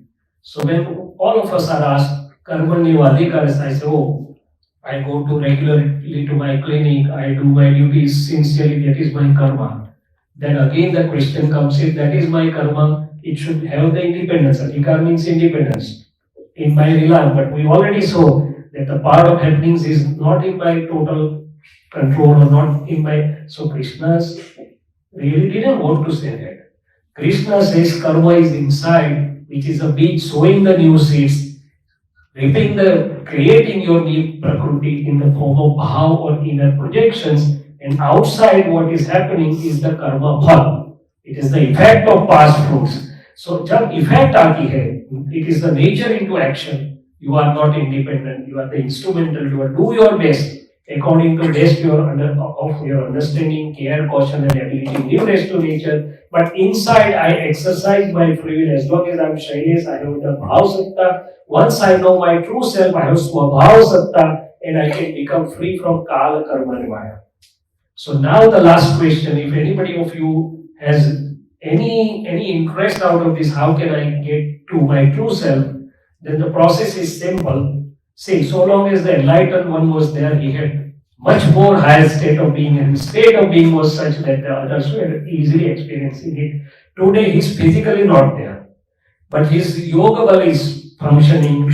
And what happens is, it's a 2 hours divine experiment where Prakriti and Purush, relative self and real self, are explained separately by its qualities. That puts us into highest state of meditation of pure self for 1 hour, leading to shattering of the inner layers so that we can have the doubtless conviction and beginning of our bliss of the real self. And जैसे हम बोलते हैं कि अमावस्या होती है, उसमें से दूज का चंद्रमा होगा, then your journey to Purnima will start. जीव से शिव की यात्रा. जब तक मैं नहीं जानता हूँ, so long as I don't know this, it is the external बहिर्मुख आत्मदशा बोली जाती है. Once I know it is the अंतरात्मा दशा, और वहां से परमात्मा की जर्नी शुरू होती है. So if any one of you are interested, we can have this experiment tomorrow early morning. As such, we have the plan to go to Dallas, but we can spare few hours in the morning. And somebody told that today tomorrow, all of you are free because it is your freedom, liberty day, right? 4th of July. So no jobs, nothing. So if any one of you have really the desire, I would be more than happy to have that experiment with you. Now we are open to questions. So I think I have drawn the outlines of the thing, and now we are free to discuss. What about these idols? What these idols have the deeper meaning? They are all very good source of divine energy. That's what all of us are experiencing. But what's the deeper meaning behind that? See, we put the Shivling, right? So Shivling is symbolic. And Shiv and Parvati, symbol of what? Parvati is symbolic of Prakriti, be it a male or be it a female, and Shiv is a symbol for pure self. And then we have the Trishul, Arovala. What does it suggest? Every human form will have three types of sufferings. Adi, Vyadi, and Upadi. Adi means mental, Vyadi means physical, Upadi means somebody disturbing us. One who has the correct understanding of some science, whereby he can remain in inner bliss samadhi, वो जीव से शिव हो जाता है. क्या हो जाता है? So the similar are the deeper meanings of each of the idols. Ganpati, we all love and worship Ganpati, and we worship Ganpati is the first in each of our auspicious event. What's the deeper meaning of Ganpati? We know that Ganpati is the symbolic of our highest pure intellect. How come? What should I pray to Ganpati? So it is said that whenever the fully enlightened persons are there, somebody says as Arhat or Purna Purushottam or Arihant, they speak in very short words. They give the message of full knowledge in short words, but they have few highly intellectual, with high pure understanding people over there. It is known as Gan, means collection or Samu, and one who is the principal God is known as Ganadhar. For example, for Mahavir, there were 11, and out of that, Gautam was the principal. So this Ganapati is symbolic for that Ganadhar. That means it is symbolic for highest righteous intellect with a pure understanding who can grasp the knowledge of the fully enlightened people and can carry to the people at large so that the whole world gets benefited out of that. So this is my understanding, revised understanding of Ganapati. So if we understand the things in its proper perspective, our inner state will automatically rise. Okay. So now let's go by questions, please. I request everyone, please. When you meet someone, Yeah. interaction. Yeah. What are the indications that the person is a realized person and that person is above or has achieved something which we don't have? How do we? What are the? Yeah, very good question. How to realize or understand that he really has gained something? I appreciate and really a genuine question. Because in present world, we come across so many shops or so many people, and our heart really wants to have something which can have lasting real benefit for me. So there are some few points which I can share, but everybody can have their own points. The biggest is your own heart, your own soul, which tells you, see what happens when you are in the vicinity of a correct person, your heart feels settled down there. Your soul says, no, this seems correct. But more than that, that person will not have any craving for any relative thing, money, prestige, name, fame, peace, will not expect anything from you. Will not go by conditions. If you give this much, then we'll come to your home. No. Because he is so blissful in him or herself, he doesn't get trapped by the relative cravings. So this is one free of the relative cravings. Even from disciples, that I have so many disciples, that's also binding. Because I'm binding to something relative. If I have really been tasting my real self, why should I get bound in the relative things, name, fame, number of disciples, or whatever it is? So free of the craving. Second, his speech would be heart-touching and will be not criticizing anybody. खंडन मंडन से मुक्त होगी, ये गलत है, right है, ऐसा कुछ नहीं होगा. Still, it will try to show the truths. Unconditional or without khandan mandan. See, what happens routinely in the world to establish that I am correct or superior, I criticize something. No, the really knowledgeable people doesn't need to khandan mandan. होता ही नहीं है उसमें. तो शादवाद बोली जाती है उसको. इस वाणी को शादवाद means no viewpoint is heard. There's n number of characteristics, but I'm just sharing few of them. So you just see that whether this speech is Shadwad. Shadwad means so many people with different viewpoints are sitting here, but no one's viewpoint is heard. By religion, by faith, by belief, by whatever you say. But if some person has some truth, some essence, his speech will be so soothing, free of any khandan mandan, Shadwad Vani bolte. Third thing, his eyes will tell you something. His presence will tell you something. And ultimately you ask yourself, am I getting some real happiness? Now I put an indirect question to you. We are sitting here since maybe one and a half hour, 1 hour, I don't know. But how many times your reflective consciousness or chit vritti bahar bhatakne gayi hai? Or it has remained here? Yeah. Now when I sit for meditation, when I come to worship the God, I find it very difficult even to keep my chit vritti sthir for few moments, 5 minutes, 10 minutes तो बहुत हो गया. और यहाँ घंटों से ऐसे बैठी है, what is the secret? नहीं. If you see, as a scientific person, I need to understand everything. What is that which is keeping my chit vritti without effort steady here? And the answer is, the chit vritti or reflective consciousness is in search of happiness. So long as it has only tasted relative happiness, for some time it will give you happiness, then you are bored, then you search for third, so it is wandering. No sooner it tastes the true happiness of the inner self, which is known as the bliss, which doesn't have any counter word. Happiness is unhappiness, but the bliss has no counter word. No sooner now you have even not tasted, it is indirect. Air conditioning is away, but the wind is coming. Even with that, if your chit vritti and my chit vritti are remaining steady for hours together, how much blissful that source may be. So why not to try for that, right? So these are, by very many means, you can understand that person seems to have achieved something and leave that. We are not concerned with whether he has achieved or not. What can I gain from that? Am I getting benefited? Am I getting some visions, some insights which are useful to me in daily living, which can lift me to my experience of the true self? I am the selfish person, I see what is my benefit. Okay? Thank you.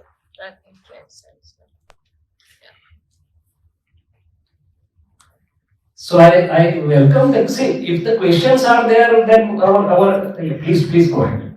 You earlier mentioned that sometimes you want to say something to someone, criticize, Yeah. but words don't come Yes. out. What is that phenomena? Because there are some people, they say, they meditate, like somebody did something wrong to me and I'm going to say this thing, but then the words don't come.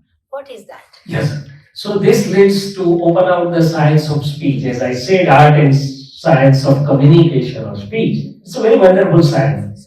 I just mentioned the stations and I don't, but now we are opening that. So this speech of mine, it has a unique science. I think I spoke. But these two phenomena, sometimes I want to speak but the words don't come out. Sometimes I don't want to speak but the words come out. So what is happening there? So it says that the words, the speech is a material form. You bang this and there is a sound. So speech, of course, there is a presence of pure soul, but the speech is in a physical, material form, atoms and molecules. So how it comes out? It comes out from my prakriti. Whatever I have brought as codes based on beliefs. Some people have beliefs. I say I always tell on faith, no matter what. Some people say, why should I have this headache? So these codes or beliefs I have brought within me at given time. As an effect, these codes or beliefs sprout up. When it is getting sprouted, then the shorthand and the speech comes out. Speech comes out at the sum total of my relative inner self functioning, which is not, I am not the totally independent controller. It comes out as an effect of previous seeds, what I have brought in my personality based on the circumstances. So the speech or tape record is partly the other dependent. It's a part of the effect, and that's why sometimes even if I want to speak, the words don't come out. Sometimes I don't want to, the words come out. Now, if I want to modify this speech or if I want to correct this speech, what should I do? So this is in brief I am telling you that the beliefs and codes I have brought, from that it sprouts and gets converted into shorthand and comes out in a speech very fast speed. If I want to modify this speech, initially I was believing that I should be telling on face, otherwise they will sit on my head. Now I realize that my words before affecting others do affect me first. Good or bad, both. If I say you are nice, I have soothed my heart. If I say you are, then it hurts me. So I realized that no, let my, we have the one inner prayer or inner vow that, oh Lord, give me such an inner strength that I will not speak any harsh or hurtful words or language with any living being, not make anybody or not encourage anybody speaking such words. And even if somebody speaks harsh or hurtful language, give me the inner strength to reply in a soft and sober language. So this is, I am changing my inner course based on my current understanding. Now the next question is, how do I convey the things? There are always the better ways to convey. With this code inside that let my mind, speech and body, or let my speech not hurt any living being, the next code is, what is the good quality of this speech? It should be beneficial to others, हित. Myth should be concise. प्रिय उसको प्रिय लगना चाहिए और should be true. If I have these four qualities, it is beneficial to others, it is concise, it is loved by others, and it is truth, then I have achieved something good about my speech. So with these inner changes, gradually I climb the steps when my outer speech will also be loved by others. It will be soothing the heart of others. It will be liked by others. Right? So the enlightened ones, they have the highest codes. They have two types of codes. One, the speech should not be hurting any viewpoint. Even the belief should not be hurt. And this speech, they have the codes that should be universally beneficial or should attain universal welfare of one and all. They have only one desire. Once they are blissful, they have only one desire, that let one and all have the happiness and harmony, let one and all have this ultimate light so that one can attain the one's own true bliss and can progress onto the path of liberation. So when this is the only code, see, ultimately the speech is according to our intent or our inner purpose. If our inner purpose is, I want to prove that this is right, that means you are not right, the speech will be different. If I want to emphasize something on something, insistence and adamantly, the speech will be different. But if I have the intent that let one and all can have the true happiness, my speech will be different.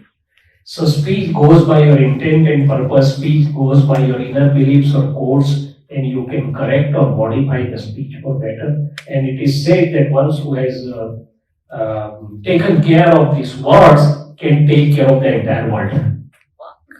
Word is the world. और मराठी में किसी को मराठी आता होगा तो बोलता है कि वाणी शस्त्र है जपून वापरा, यूज इट केयरफुली, नहीं तो ये दुर्योधन वो द्रौपदी के दो शब्द ने महाभारत खड़ा कर दिया. But at the same time, the two words can relieve you of the entire journey, it can liberate also. So nice questions. Please. I enjoyed your lecture very much about the inner meaning, inner peace and happiness. Other thing, purpose of life you mentioned. Yes. The purpose of human being, human being is 1 in 84 lakhs. Yeah. Human being compared to other creatures. Yeah. Because of the communication, Yeah. vocabulary and speaking and communication, comprehension. But human being, but at the same time, we try to get the happiness through different things. But how to get the communication skills, like there is a Sanskrit subhashitam, manasya abharanam jnanam. Yes. The purpose of life is getting to jnanam, try to understand depth and understand also, like a Gita is there. Yes. A lot of slokas, Yeah. not everybody can apply. Jnanasya abharanam bhakti, devotion to God. Try to seek God, get as much as you can get bhakti. And bhaktyasya abharanam kshama. Yeah. That is, kshama means tolerance. Yeah. Kshamasya abharanam vakku. What you speak, Yes. how you speak, Okay. when to speak, Yes. what not to speak. Yes. These are the things I just wanted to Yeah. comment. Beautiful. So about the speech we already talked in brief. that I change my inner codes that let my speech not have any hurt, not hurt any living being, any human being especially. So let my speech do not have harsh or hurtful words. And even if somebody speaks, let me respond in a soft and sober language. This is the beginning of the correction of my speech. Then, as I said, as I know and I am aware that my speech depends on intent and purpose. So before, my intent and purpose was different because it was based on my limited understanding that as a doctor, let me have more and more income as soon as possible. Now with this understanding, my intent is automatically changed. That if I can help them, if I can soothe them, I'm going to get money as a byproduct. But my primary intent changed. So my speech changed. My total behavior with my patients changed. So if you know, this understanding will change your intent or purpose. Most of the times our intent and purpose, even husband wife, I am right. I understand right. You please try to understand. And that leads to clashes, right? I and me, you and me. So enlightened one says that even as a husband wife, we never use word you and me. We use word we or ours. Simple looking thing. But see the difference in speeches. So understanding will change the speech. This is the second level I'm saying. That once I want to change my speech, I look at my intents, I look at my purposes, I look at my understanding. Speech is the sum total of my relative inner self processing. How my relative inner self, पूरी जो मैंने बात की, मन, बुद्धि, चित्त, अहंकार, beliefs, opinions, intent, purpose, discharge, क्रोध, भावना, सबकी जो मशीनरी चल रही है उसका समरी स्पीच के रूप में बाहर आता है. And an intelligent person will know from the two words the other person speaks from where he or she is coming, what is his or her level. Will immediately realize, oh, this is the level or this is the inner being of this person. So, as I came to know the different aspects, third thing, okay, I realized that my speech should be free of insistence and adamancy. बात बोलने की सबको अधिकार है, but एक ही चीज में बार बार बोलता हूं तो सत्य असत्य हो जाता है. Your insistence itself converts the truth into non-truth because it loses its purpose. Right? So, as I went on understanding the detrimental factors, insistency, adamancy, I am right means you are wrong. I am right is okay. Everybody has a right to feel one's viewpoint. But that is why enlightened one said avoid clashes. Now, how the inner or outer clashes happen? I feel I am right, you feel you are right, she feels she is right. It is naturally to be occur. I can persuade my viewpoint lovingly, caringly, sharingly. No sooner I become insistent, the clash will start. So I have to keep the awareness that as I feel I am right, everybody is right by his or her own viewpoints. And relative truth has many aspects. There cannot be a single aspect. That is where the Lord says it is a multifaceted thing. Shadwad. उन्होंने एक gross example दिया कि somebody sees elephant from top. So he describes differently. Somebody sees from the side, somebody sees from the back. Everyone is correct, but the elephant is not a one aspect story. So when I realized that everybody may be right by his or her own viewpoint, my speech started improving. Clashes stopped. So this understanding, as it rises high, the speech automatically changes. So as whatever you describe, they are not the discrete factors, they are all interwoven. They are all interwoven. See, some people say karma yoga, bhakti yoga and gnana yoga. They are different. No, they are interwoven. It is explained. See, if you are a sattvic prakriti, the things will be explained to you differently. If you have a tamasic prakriti, the things will be explained to you differently. If you are but ultimately they are interwoven. I'll explain you. Suppose tomorrow we have to go to Dallas at X time. So before the time of departure, few hours before, Dallas will start coming to my dhyan. My host, wherever I am going, will come to my dhyan. So dhyan is one thing which joins dhyata and dehi. Automatically ध्यान हो जाता है. So भक्ति वही चीज है कि जहां मुझे जाना है, जहां पाना है, उसको साथ मेरे चित्त को जोड़ती है, उसका नाम भक्ति है.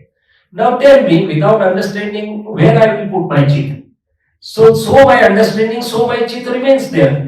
भगवान को जिस स्वरूप में जितना जानता हूं उतना मेरा चित्त उसमें रहता है.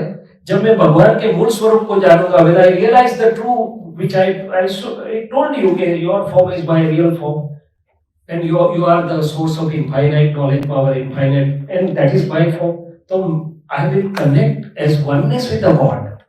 When Hanuman was asked by Ram, what do you think? Who are you? Or how do you introduce or will portray you? Hanuman said, by one viewpoint, I am your humble sevak. By another viewpoint, you and me are one. So that is what our vision will change. So bhakti is the direct result of the level of understanding. The understanding you have, your chit will automatically go there. A coarse example. Suppose I am going to India and Manhar Bhai will say, will you give this gift to my relative? He is wrapped everything. So I may forget in sleep and I may not remember where it is left. But the Bharati man is very knowledgeable. He says, opens the diptych. Oh, there is a $10 million diamond inside. Please take care, you don't lose. Then again takes out. But once I have seen that diamond, I will never forget even in my sleep. So bhakti is to approach near and near, but whatever the level of understanding, our bhakti will translate into that. Once I know I am the true pure soul self, automatically the God remains within my dhyan. That is how the gopis were with Krishna. They were not attached to the outer form of Krishna. They had the inner vision, they were attached to the inner form of Krishna. So that is what is Gopi Bhakti. और गोपी भक्ति के लिए मुझे इतनी ही प्रार्थना करनी है, let me come across somebody who can still my chit and my chit automatically remains in that bhakti. So one more characteristic of one who has acquired some real thing, once whose वाणी, वर्तन और विनय मनोहर means अपने मन का हरण कर लेता है, अपने चित्त का हरण कर लेता है. Even if we want or not, our मन and चित्त will be conquered by whose speech, वर्तन and विनय इतने मनोहर होते हैं. So that is what. So ultimately, as I said, it comes down to only two sentences: the correct understanding, right belief, or right vision will attain all these results effortlessly. All the stations what you describe, incorrect has all the reverse things. So once and the understanding at two levels, as I said, for the interconnected living, जिसे हम व्यवहार विज्ञान बोलते हैं, सुख की दुकान या एडजस्ट एवरीवेयर, पॉजिटिव दृष्टि. Another is the understanding about my true self of being, जिसे हम अध्यात्म. What is अध्यात्म? अध्यात्म means to go and join with Atma. That is really अध्यात्म. True meaning of अध्यात्म is to know and to be with Atma. Do you know what is the meaning of upvas? Fasting. Fasting is not the correct word for upvas. Because English language doesn't have the parallel words, so they say fasting. No. उपवास means नजदीक में रहना. किसके नजदीक में रहना? आत्मा के नजदीक में रहना. उसका वो परमार्थ उपवास का वही है. Otherwise, my body cleansing will happen. It has benefit. But if it doesn't translate to my journey to bring me near to my true self, it has not attained its real purpose. So you are absolutely correct, absolutely nice question. So all these correct understandings will lead to these results. It will change my inner beliefs for right ones, change my inner understanding. So ये सब जो result है कि see Krishna Bhagwan told in Gita that there is Jnana inside. Everybody has a pure Krishna inside. It's covered by Ajnana, covered by layers. As I said, in a scientific experiment, there are layers. As the two have come near, if those layers, how can they be removed? In next shloka, he said, Gnani Purus, enlightened one, can destroy these layers by Gnana Agni. सही ज्ञान की अग्नि से वो destroy हो सकते हैं. तो फिर जो आप बोलते हैं ना, all the stations will come as a result, effortless, right? Thank you. One more quick question. Sure. You Nobody can. else. I'll give the chance to others. No. See, the people who want to ask can always raise the hand. So let's continue. Just there is a common saying in current life. Say what goes around comes round. Yes. Like a charity or useful to people. Can you have please? If you speak in the mice, this will capture. Otherwise, your question will not be done. And this is not our portrait, but so many people afterwards also can get benefited by this. So what goes round comes round Yes. in current life. Yeah. But if we think about the karma, Mm. we read in the scriptures, Mm-hmm. and when our Guruji's mention all that, Mm-hmm. that whatever some mysteries happen in present life, Yes. they say it's because of some previous karma, Mm-hmm. previous karma. Mm-hmm. Life, whatever you have done it, Mhm. you are facing now. Mhm. If you are doing good things now, Mhm. it'll be good for the next life. Mm. How far it is, I just have a little bit of conflict of thinking in that, because I'm a little bit skeptical, because we are not cognizant about what we did in the previous life. I fully agree with you. And we are not cognizant of what's going to be in future. Yes. I know we are confident a little bit that we are trying to do good our best. Some people, born like gifted. Some people are work hard and try to get closer to good person like thing. I got that question. Very well. Yeah. Like gifted, some acquired. So, Congenital and acquired. Like so I pray God that throw light on this. So that is why in my talk I say that first and foremost I am not concerned with past and future, I am concerned with right here and now. And because each action of my mind, speech and body before affecting others do affect me first, positively or negatively, reward or penalty, if I am observant, if I have learned to look within, I can see that right here and now, it gives me results. Now, second thing, that also we discussed that word is my own echo. If the word goes out, you are a nice person, it may come out, you are also a good person. Sometimes it doesn't come out, and we get puzzled and we shut down the doors of our heart. फिर वापस नहीं बोलना है आप अच्छे. No. Before that, there is inner echo, that also we discussed, right? So, first effect of karma is right here and now. Now, let us understand as what you are discussing. Yes, seed and fruit relation, if we understand, cause and effect relationship, if we understand, if I have a mango fruit, then I can understand that somebody must have sown the mango ka beej dala hoga, and a small mango, for that matter anything, even for neem, in a small that seed, the whole neem tree is there, right? Not only by genetics, but by everything. So similarly, if we see that for this particular effect pleasurable or painful, if it is effect, there should be some seed. Not knowing how far back it goes, I am not concerned. I am not interested into knowing the things which my intellect may not expect or which may create more confusions. But at least I understand that some cause-effect relationship is there. That is how we discuss that whatever is my present prakriti giving me is a result or effect, and whatever I am doing, changing inside in terms of present understanding or bhav is showing the new seeds. Now here comes the sloka of Duryodhana. We will finish, I think most of the people know. But anyway, so Duryodhana said to Krishna, Janami dharmam nachame pravrutti, janami adharmam nachame nivrutti. He said to Lord Krishna, whatever you are trying to explain me that this is dharma, this should be done, I know very well, but I can't do it. And whatever you are saying me that this should not be done, also I know very well, but I can't live it. And we also have at times puzzles like this. So it brings us to the new area of the science or this knowledge that what is the fruit and what is the seed. Can we change the fruit or we should change the seed? Can we change the effect or should we change the cause? Yes. So my present personality or prakriti, it is a sort of effect of previous beliefs, effect of previous opinions which are working like a child machine right now. So they may or may not be immediately changed, but whatever is being changed is my present understanding. So this is the basis of new whole foundation. It was there, it is not new, but the people, it was not known well to the people, so it was not getting functional. So most of the teachers, preachers want us to change the external behavior or prakriti. Then we decide, oh, from now on I will not speak such a word which will hurt. Third or fourth day goes off. So what can be changed?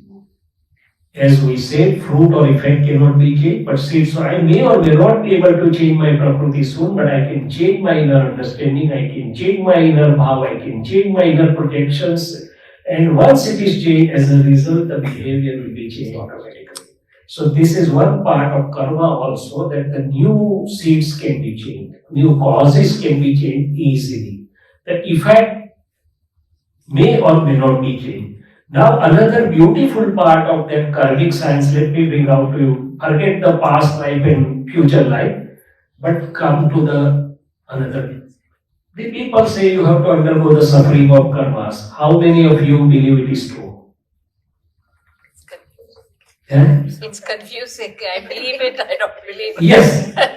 See, to be confused is really good, because then you know, okay, your knowledge is not complete and you are open. I would appreciate confusion is good because it keeps you open. At least you are seeking. You are seeking. If I say I'm knowing, then I don't know, then there is no scope of knowing. But anyway, so I also heard, but now it has come to my experience that karmas are, what are karmas? Karmas are atoms and molecules which are functioning in me. There is a Chaitanya part, which is like a light, knowing and seeing. And then is a second part, which is the atoms and molecules, and there are two parts, mind, body, speech also. Body formed from the gross molecules, speech from the gross subtle, and the inner self, mind, intellect, reflective consciousness, ego from the subtle atoms and molecules. Again, there are three types of bodies. One is the gross body, which all, even doctors dissect to the electron microscope, cells, whatever can be seen as a part of gross body. Then there is a subtle or energy body, which yogis see as chakras. We see as electrocardiogram, electromyogram, electroencephalogram, and that is responsible for the providing energy to the gross body. Third is a causal body, Karan, which only enlightened ones can see, and fourth is a pure soul. So what is happening here is, karmas means when they are right to give me effect, they will give me the circumstances, but they cannot decide my inner suffering, pleasurable or painful. Right now we saw that it depends on my perspective of looking at the things. If I change my perspective, same situation will not be able to give me suffering, I will be gainer from that. And if I have the understanding that I am true self, even the physical sufferings से भी मैं थोड़ा दूर रह सकता हूँ. So karmas will give me circumstances, will not decide my inner suffering. Inner suffering can be changed from painful to pleasurable. Ashata से shata में बदल सकते हैं based on understanding, based on the understanding of true self, and third, based on some divine help available. If I'm here, if I'm in some difficulty, I can call some of my friend and he or she may help me. Similarly, there are divine tools which can lighten up your atoms or molecules, which can take out the force of the adverse effects, and you can get relieved, or at least Gujarati by kehvat છે sudi no gas હોય સાહેબ. A bigger blow gets converted into a much smaller blow. So karma's suffering has three steps. Karmas do not give me suffering. It is my perspective or vision. Second thing, if I know my true self, I am free from sufferings of most of the karma. Then third thing, if I know some divine tools, at least it will change my inner world and save me of a lot of sufferings. So there is no karma theory. There are karmas. Karmas are there. The things we do. What is karmas? Karmas are atoms and molecules. So whatever atoms and molecules I have brought, at particular time it sprouts to give me result, and nature also, scientific circumstance, natural system gives me the circumstances. But in similar circumstances, one passes happily, one passes miserably. That depends on the inner state, how I look at them. And 90% of the suffering is at the mind level. Only 5 to 10% is physical, when I have a fracture or when I have tracheostomy or when I have physical suffering. So physical suffering is accepted, but the suffering due to incorrect understanding, suffering due to wrong mental state can always be changed. So that is how karma is there. Suffering of karma is not dependent on atoms or molecules. So karma cannot give me suffering. I can that decide. Exercise my vision for that.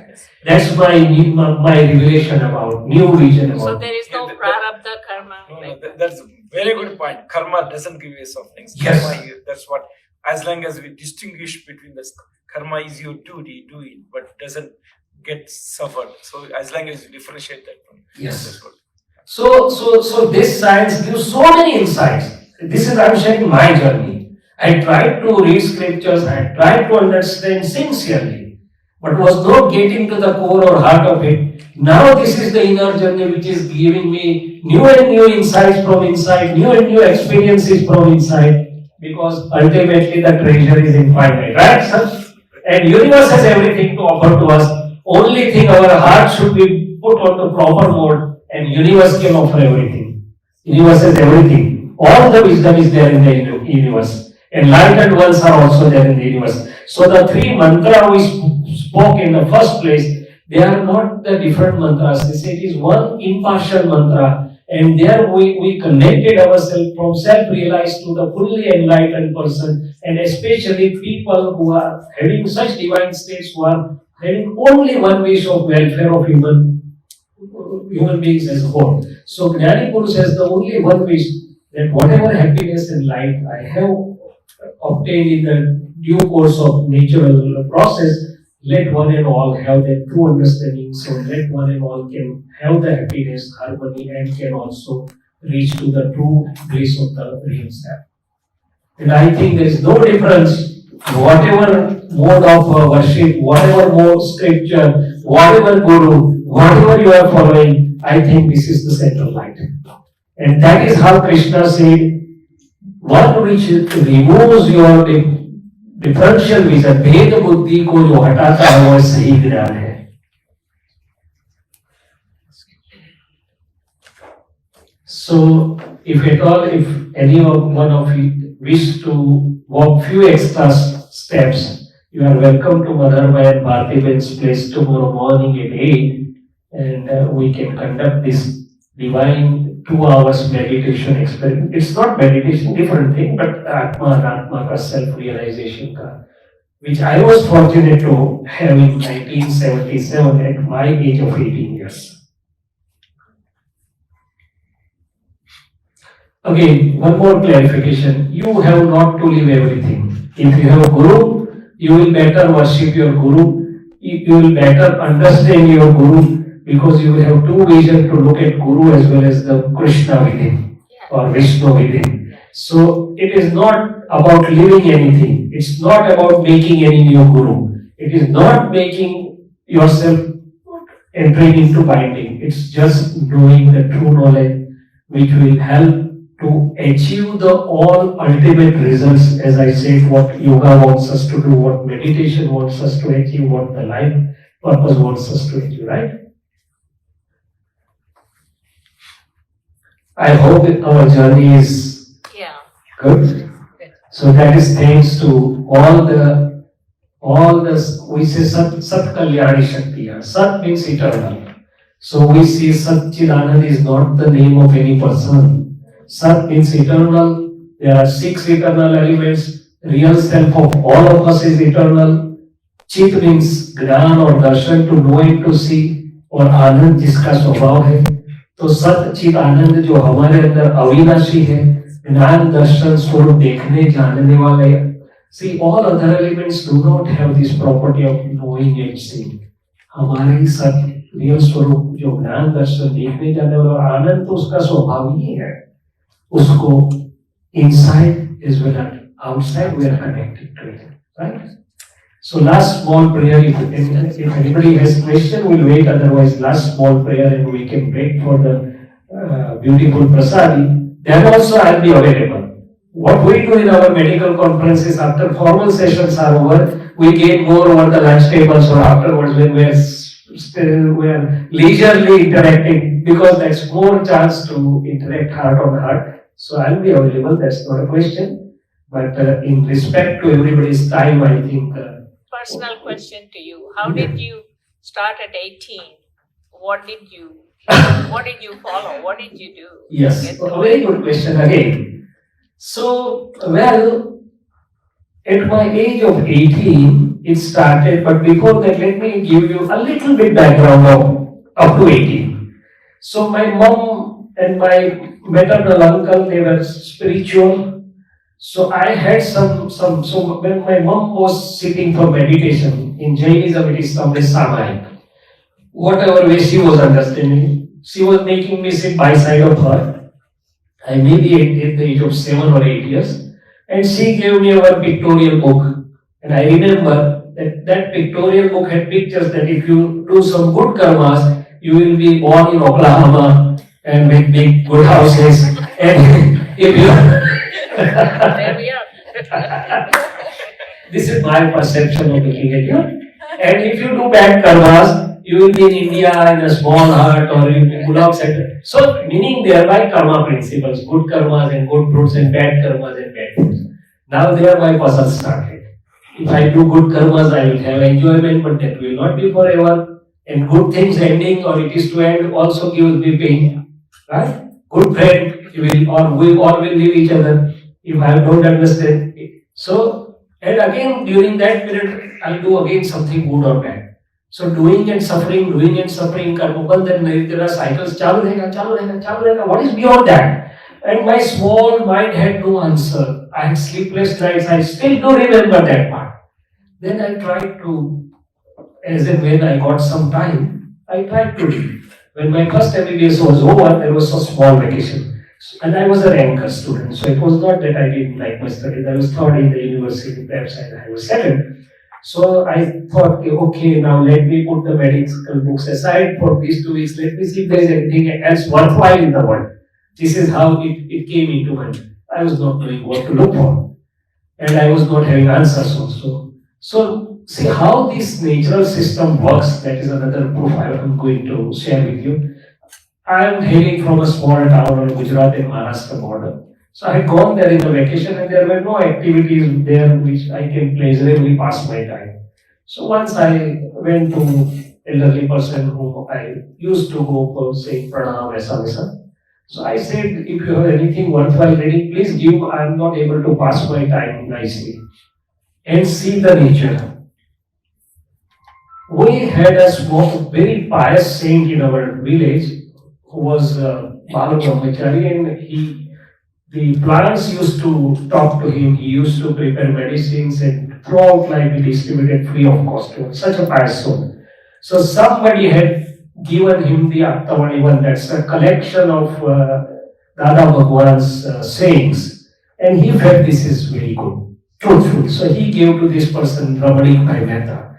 Now Ramanik Bhai Mehta had never met Dada Bhagwan. He was not even ready to, but he gave me, okay, since you are staying in Baroda, there is somebody known as Dada Bhagwan. This is a book and this is a small photograph. He never gave me also the book because our people don't want to give, they want to put in cupboard even if they want to read or not. So, but this was more than enough for me. So on a small piece of paper, I wrote down Dada Bhagwan, Mama Report, quoting. There was no phone in that time. I was not knowing who is Dada Bhagwan or what I am going to get. Nature was taking me. I put the address. After 3 days, I came to Baroda when my college was about to start. I pressured up myself. I was staying 7 kilometers from the railway station. I took the bicycle and started, where is Dada Bhagwan? And luckily Dada Bhagwan was there in the Baroda, otherwise he used to travel. So not knowing, I was pulled there by nature, but first 3 to 4 minutes conversation and my stand stuck there. So he straight away told me, are you inviting new binding karmas?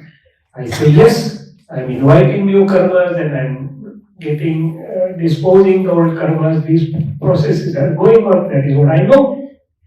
That is what I have knew for whatever I heard. So he said, do you think Lord Krishna, Lord Mahavir are inviting new binding karmas? So I said, no, they must not be inviting. So why? They also had activities. Krishna had so many activities, Mahavir had activities. So I said they are disposing whatever they have earned. Krishna disposing Vasudev Nam Karma and Mahavir disposing the Tirthankar Nam Gotra Karma. So he said that is correct. You and me are disposing householders' karmas, but while disposing those karmas, they are not inviting new binding and you are inviting new binding. What is the reason? I said if I would have been knowing that, I would have been brilliant by now. So he says there is only one small mistake left out. Should I show you? Sure. As long as egoism is there, you will invite new binding karmas. So that is why I said egoism is much more important role than what I am talking. But then he left it there. So I thought either a mad person will take this responsibility or a completely enlightened person. No other person talks of how the karmas are bound and how you can get relieved of the karmas. But you have to have some ego. That will come to later on. But right now I'm discussing. So I thought there is something. Then he blessed me, only 5 to 7 minutes conversation. Go to hostel and come to Satsang.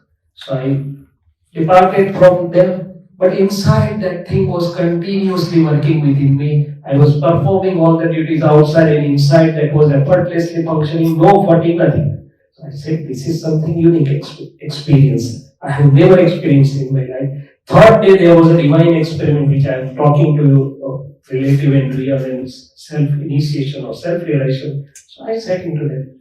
And believe me, for 1.5 years, there was so much of blissful state. Everything I was functioning, my medical duties, work duties, everything, but inside as if nothing is touching me. A new fountain of energy, a new fountain of bliss, a new feeling of release. It lasted for 1.5 years, then it steadied down. From there on, the journey is running relative and real parallel.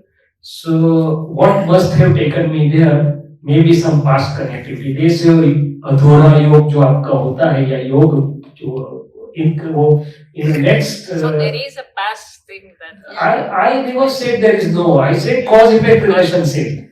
I always say cause-effect. This was a fact. The circumstances, whatever we are getting in this life is a fact. There has to be some cause for that. Yes, So there's a seed sometime. yes. So then, after many years, he asked me, "What do you think? Since how long we may be together?" I said that we may be together since quite some time, but I don't know because I don't have that vision. We are together since a very long time. So that some cause in this work, as long as my eyes were opening, some understanding was opening at the age of 18 and Mother Nature took me there. But then it was my experiential journey. Again, blessed with a scientific vision, knowing the body-mind cell a little bit, I can coordinate it well at all levels. Please. In today's world, with the finite time we have, Yes. and challenging, spirituality. The spirituality is very tricky and challenging, but also rewarding. But with the limited time we have, what is the meditation versus service? Yeah. And all this analysis we do and all this thing, which is very good. All your narration was so good and educating. But the service is something you just give up. At the end of the day, sab matiye. So, if you come to this conclusion, all this is meditation necessary, or you can just be in service and there's that's the question. This is my question. No, I understood your point fully well. Because it's everything is from ashes to ashes. There's nothing left unless we have all this process going on within us. We have all these questions, but we have to go through this. Don't understand. But my question was that if you're just in service, you're doing the service, and you can just go. Very good. So two aspects of these answers. One, we started from there. Let my mind, speech and body offer happiness and help to others. That itself encompasses all types of services. That's the first objective of interconnected living. Now there are 4 types of services. Ahardhan, basic. Aushadhan, greater than that. You are increasing somebody's longevity. Better than that, superior than that is Gnanadhan.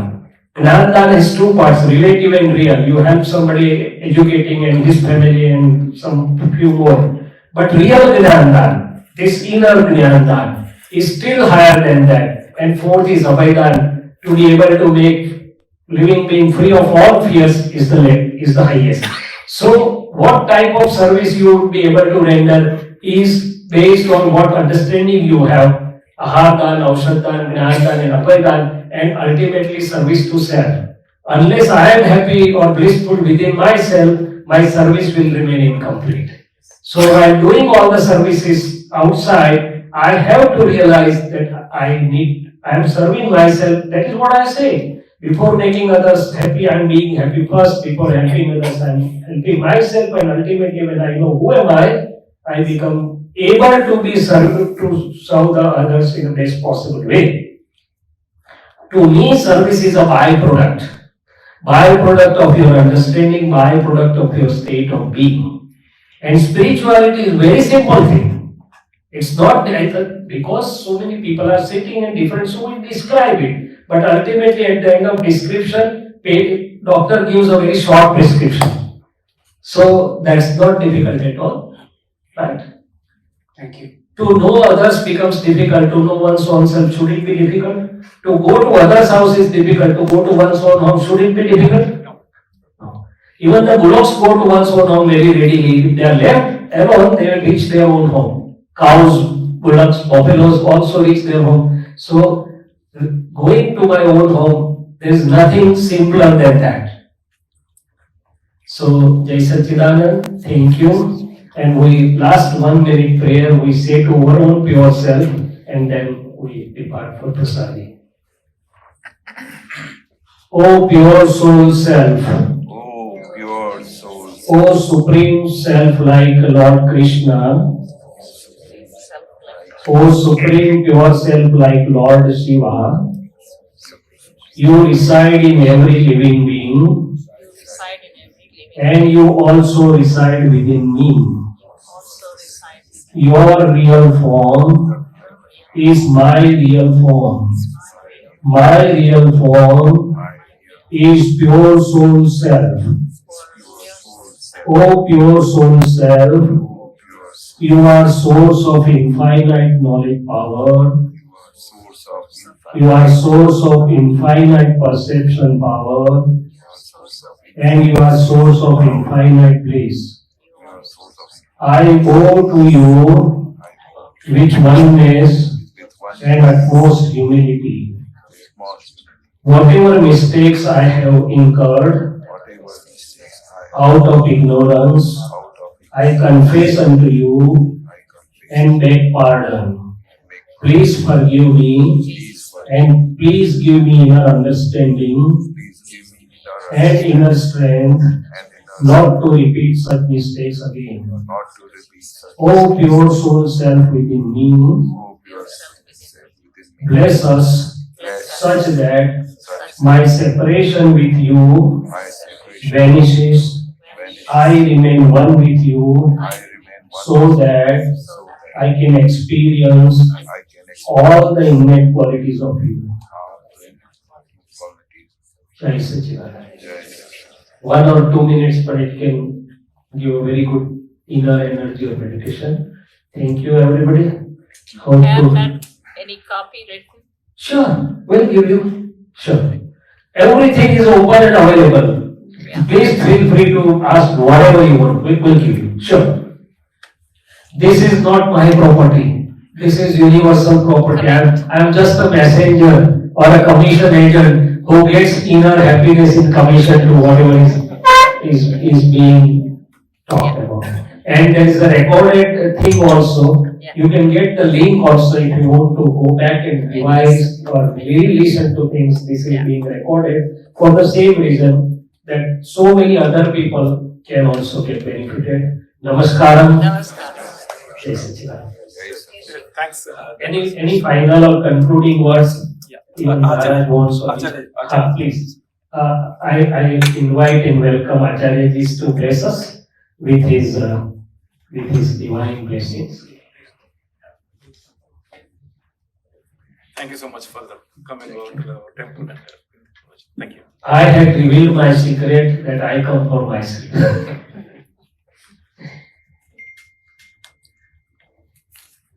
वेदांत विज्ञान सुनिश्चितार्थाः संन्यास योगाद्युतयः सत्त्वसत्त्वाः ते ब्रह्मलोके तु परान्तकाले परामृतात् परिमुच्यन्ति सर्वे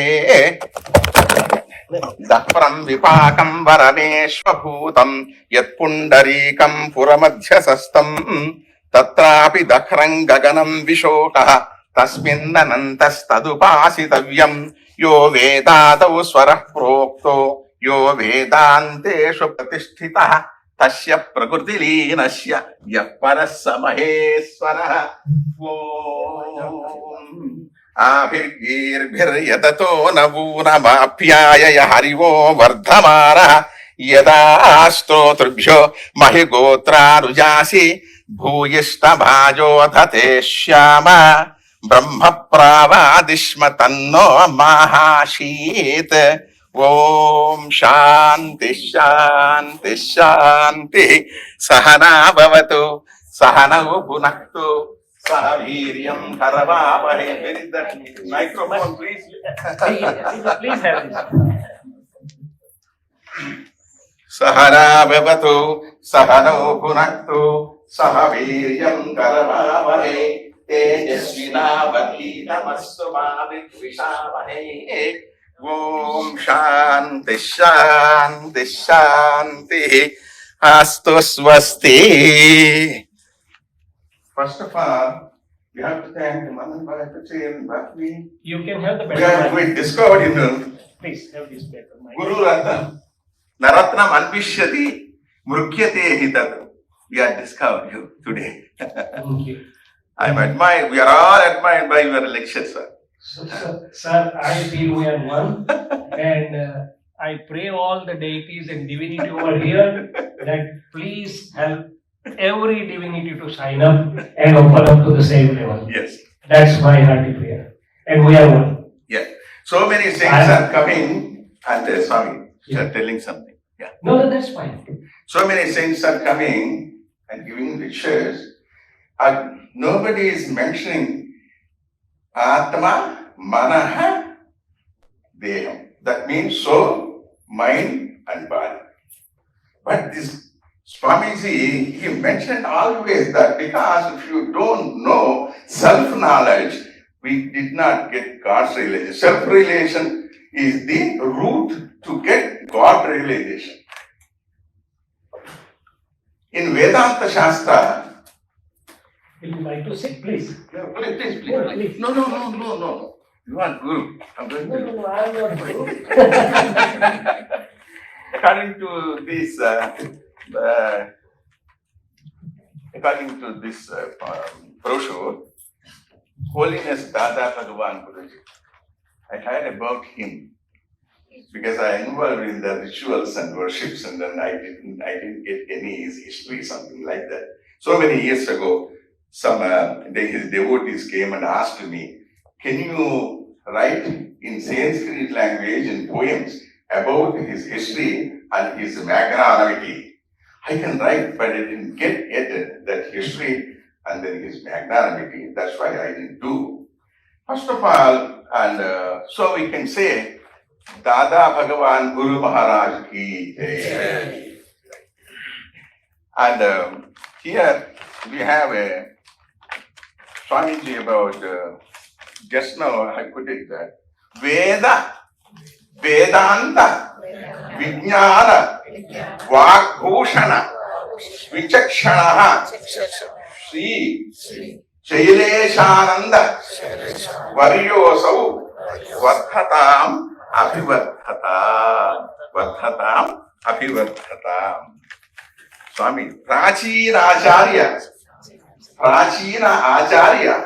Sahitya, Sauhitya, Suvichakshana, Keshavananda Varyosau, Vardhatam, Abhivardhatam. Can you take 5 minutes with your permission? Yeah. Yes. So it's Mahavishnu, Shaileshananda Mahashiva, and Keshavananda Mahavishnu. Shiva and Vishnu both are here in temple. Swami is telling about Atma. Atma is I factor. That is bigness. Not I-ness. It's an I factor. Body goes, Atma did not go. It is permanent, inevitable, imperishable, according to our Vedanta Shastra. Upanishad says, Bhagavad Gita also says. But that is inevitable, infinite. Yadrishyam tannashyam. What is visible, that will perish one day. This is Brahma Sutras. What is not visible, invisible, that permanent. That's inevitable. That you can see God, earth, it is visible, perishable. Big star, sun, perishable. Whatever you see, we came with the two-way tickets and going back to, so that's why, and is imperishable. Understand? That's why soul is, Atma is invisible, infinite. Whatever object is visible, it is finite. Invisible object is infinite. Like that. But next, body is visible. That's why it's very short. Body, according to Upanishad, composed by 5 elements. So, Swamiji is saying gross body, subtle body, casual body, 3 kind of bodies according to Vedanta. Sthula Sharira, Sukshma Sharira, Karana Sharira, casual body. Sthula Sharira, that means gross body composed of 5 elements. Earth, water, fire, ether, Prithvi, Apu, Tejo, Vayu, Akash. This is 5 elements. Earth, water, fire, air, ether. It composed. It is whatever is in feminine, everything is in nominal. Nominal means P and U. Nominal. That means oxygen is outside, oxygen is inside. Nitrogen is outside, nitrogen is inside. Earth outside, earth inside. Water is outside, water is inside. Air is outside, air is inside. Ether, space is inside, space is inside. Outside, space is inside. Understand? Composed of 5 elements. That's why it is Sthula Sharira. Sukshma Sharira, according to our Vedanta Shastra, consisted with 17 elements. 17 elements. You can count. First, Tvak Chakshusrota Jnana Jitva Granani Panchendriyani. Tvak means skin. Chakshu, eyes. Grana, nose. Shrutam, ear. Tongue, Jitva means tongue. These are all powers. Attracts us. We cannot control these 5 things.